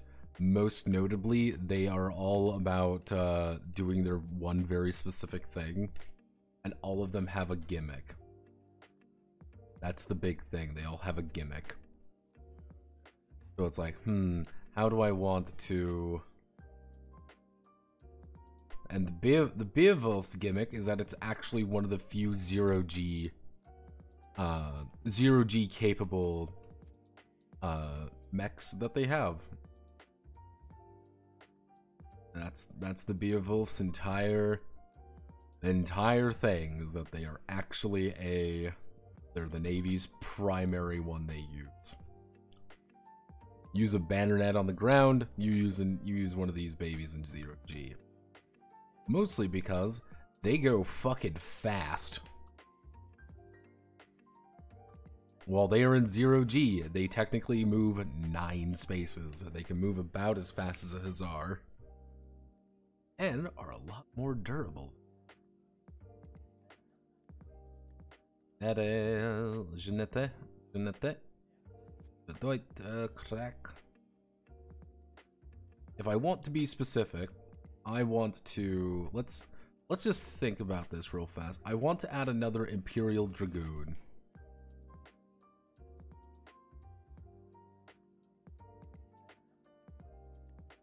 I want to add another I think adding another Imperial Dragoon would be a good idea.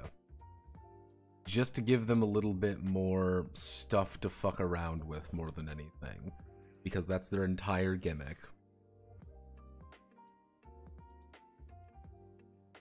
I think giving them another one, another Dragoon, maybe another Cuirassier. Because right now they have kind of like, their 2 Cuirassiers are I am a brick shithouse and I am melee man. So it's like maybe giving them another Cuirassier wouldn't be too out of the ordinary, and I wouldn't be too remiss.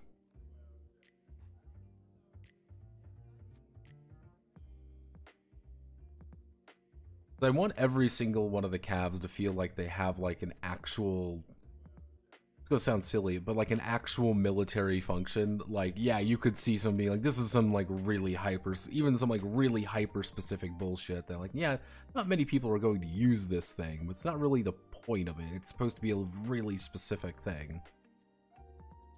Jeanette.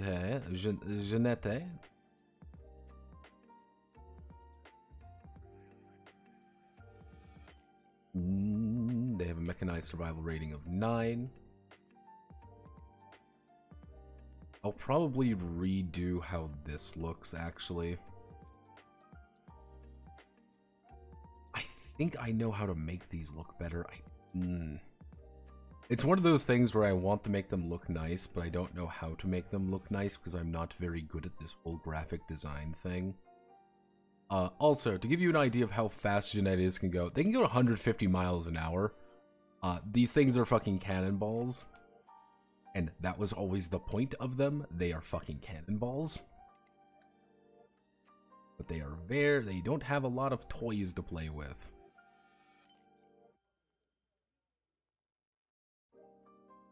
Always been their issue. They have no toys to play with. They don't have a lot of room to do things. You get a gun and you get a thing.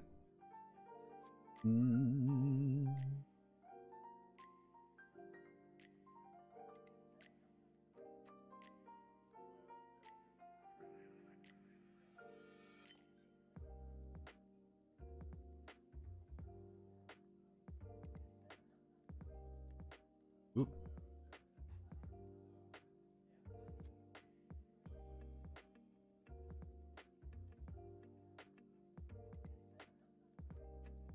Missile spotter and missile boat. You kind of you're seeing the idea. The point's kind of hard to see at ultra fucked.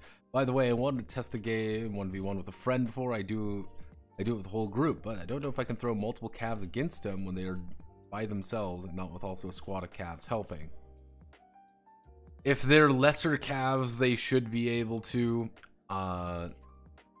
Generally speaking, what you would want, it's built for squad combat. However, this is a weird thing. This is kind of a goofy thing. This is a little bit of a goofy situation. What you can do is give them effectively. You could treat it like a war game effectively, and give them a number of units that are controlled by quote unquote grunts, effectively part of their squad, and have them do stuff as well. It's just like whenever it's their turn, he would just be moving that particular unit around, do like a 3v3. Let him build three calves, you build 3 calves, and you go to town on one another. That's always been one of the weird aspects about this game as well, is that by sheer technicality, you can turn this into a war game relatively easily. Not like, you know, relatively speaking, it could work.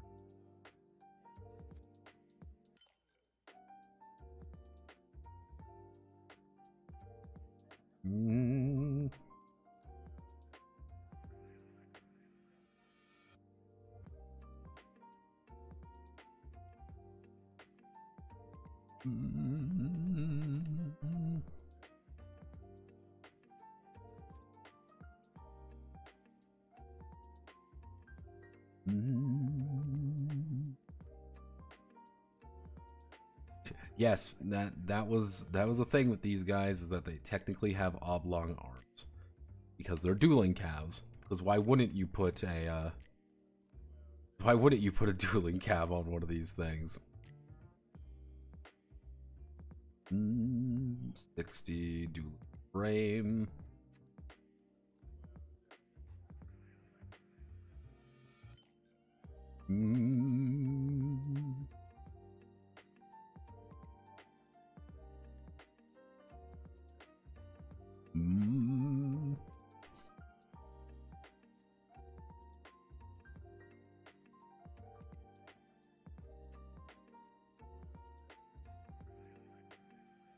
Now we get into the suicide boxes, otherwise known as Lancers.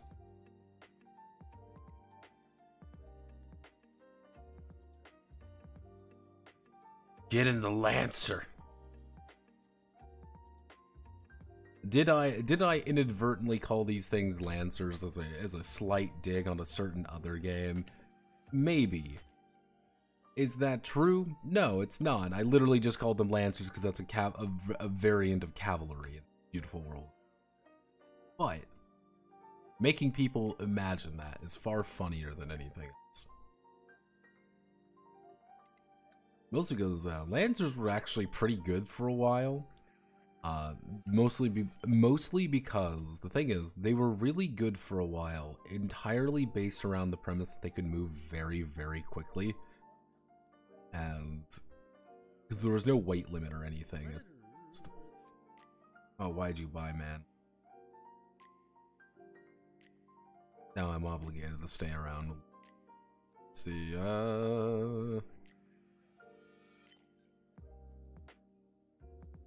that's not the book for us. Hello, Manly. Get in here, Manly.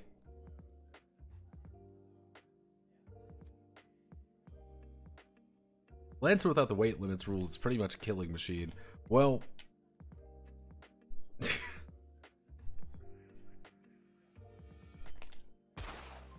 immediately shot. Immediately. Just immediately gunned down in the fucking street. The thing is, what was the thing with the Lancer is that it's not necessarily like it could do a lot of damage. The problem, because it for a while there, movement rules were, the faster you go, the harder it was to hit. Now, people can actually say, hey, wait a second, Notepad, that seems like a bad idea.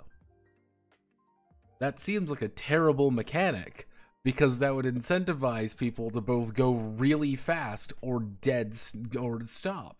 The answer was, yeah, I fucking know. It was great idea on paper. It was a great idea on paper, being able to effectively shift up and shift down your mech. It was a cool idea. And honest to God, I think it could work in another game. It was the idea of like, okay, you know, we're moving around, you know, clunk, clunk, clunk, clunk. I'm going to shift up my mech and I'm going to go a little bit faster, but it's hard for me to aim. I'm like, all right, this is cool. Yeah, momentum and all that shit. Did not work in practice. It did not work in practice at all. Yeah, that was not a valid time for anyone involved. It was not heckin' Chungus core, as they would.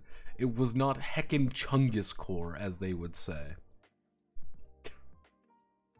What the fuck did I just say? Chungus core? God, I hate myself. Hey Kings, you want to engage in some Chungus core content? God, God. Every day I wake up.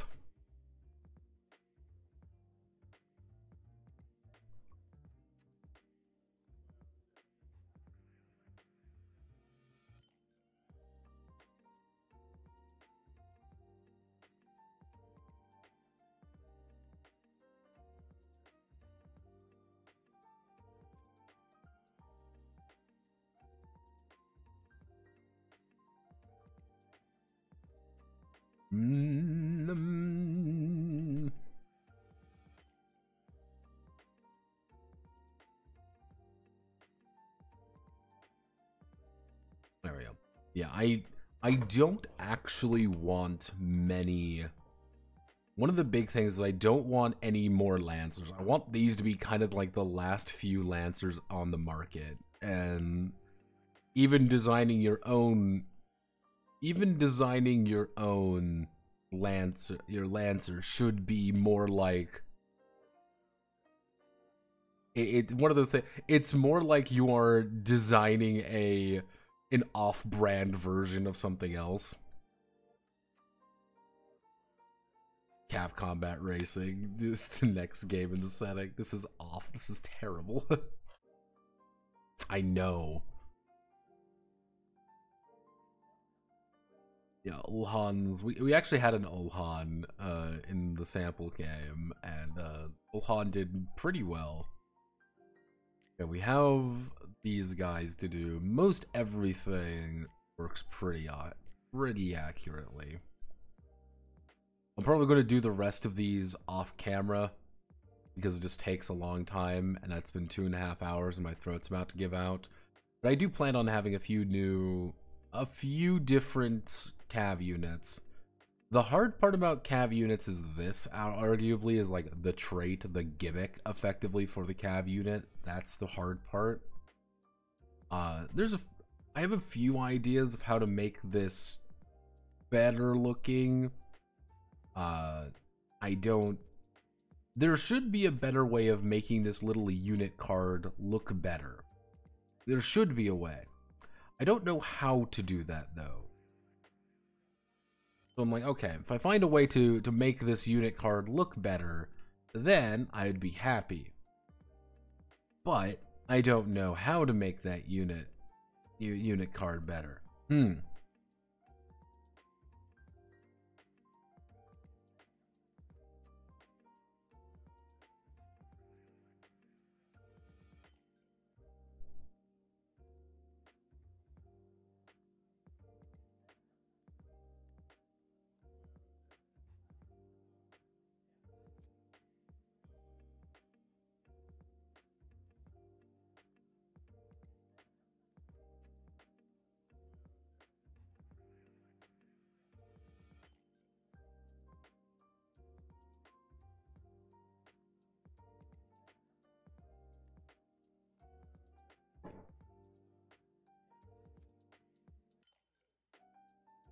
Yeah, and have people... Honestly, that might not be a bad idea, to be perfectly frank. Being like, oh my designers.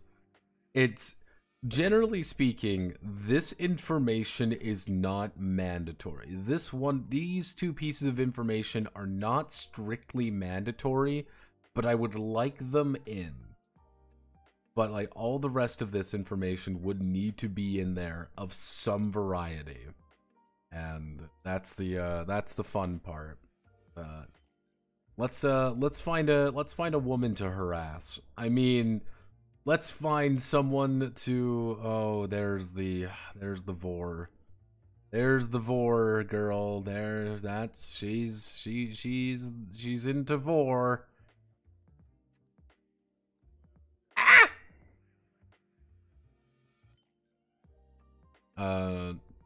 She was very common. I saw her a lot. Let's see, actually, I know what to do. Let's go to WVT. There's gotta be something productive on WVT, right? People wouldn't be posting something cringe.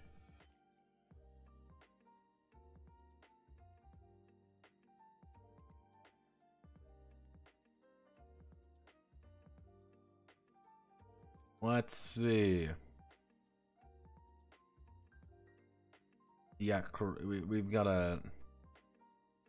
Is Kurogi streaming?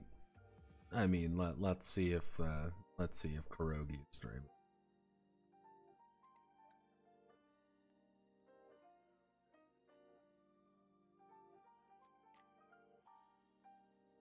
Is she streaming?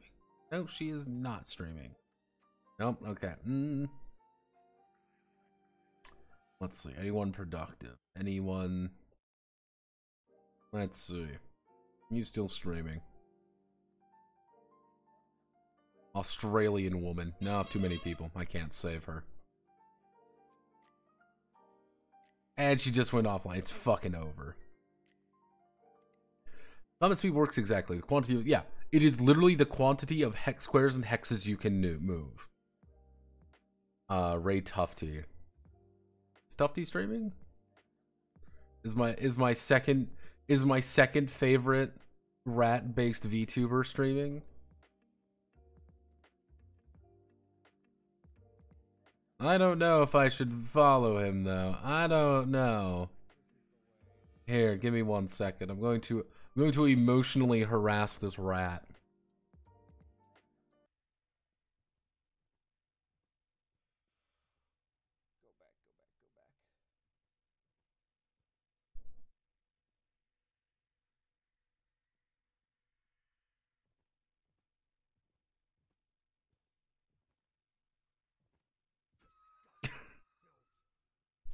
Let's see. Does he read chat?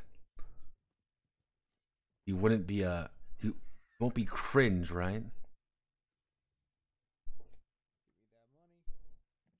Oh no, he's not reading it, everyone. He's not going to read my chat messages. Is there a delay? Oh no. I'll give him a few more seconds. Yeah, I can hear the fort. I think I'm under the fort right now. Oh, it's Jover. It's Jover Kings.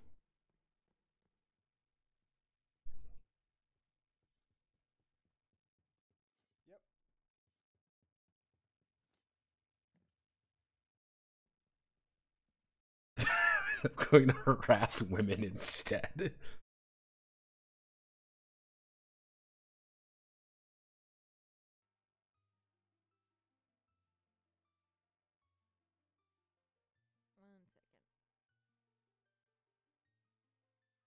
I can... No, it's over. Doesn't work. Sorry, it's over, Kings. You're Australian. Oh no. Long live the Queen. We got a long live the Queen streamer at this hour? In this day and age, a long live the Queen streamer? None the fuck? Someone's actually Pathwork Beanie as a person? I mean, it can't be, it has to be someone, right? I mean, oh, oh, we can save her. We could save her, Kings. Call me Shiro Emiya because we're gonna save. We can save them. There we go.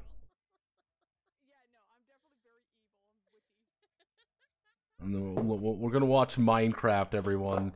We are premier Minecraft YouTubers now. Alright, Godspeed, good luck, love you all. I am as they say away.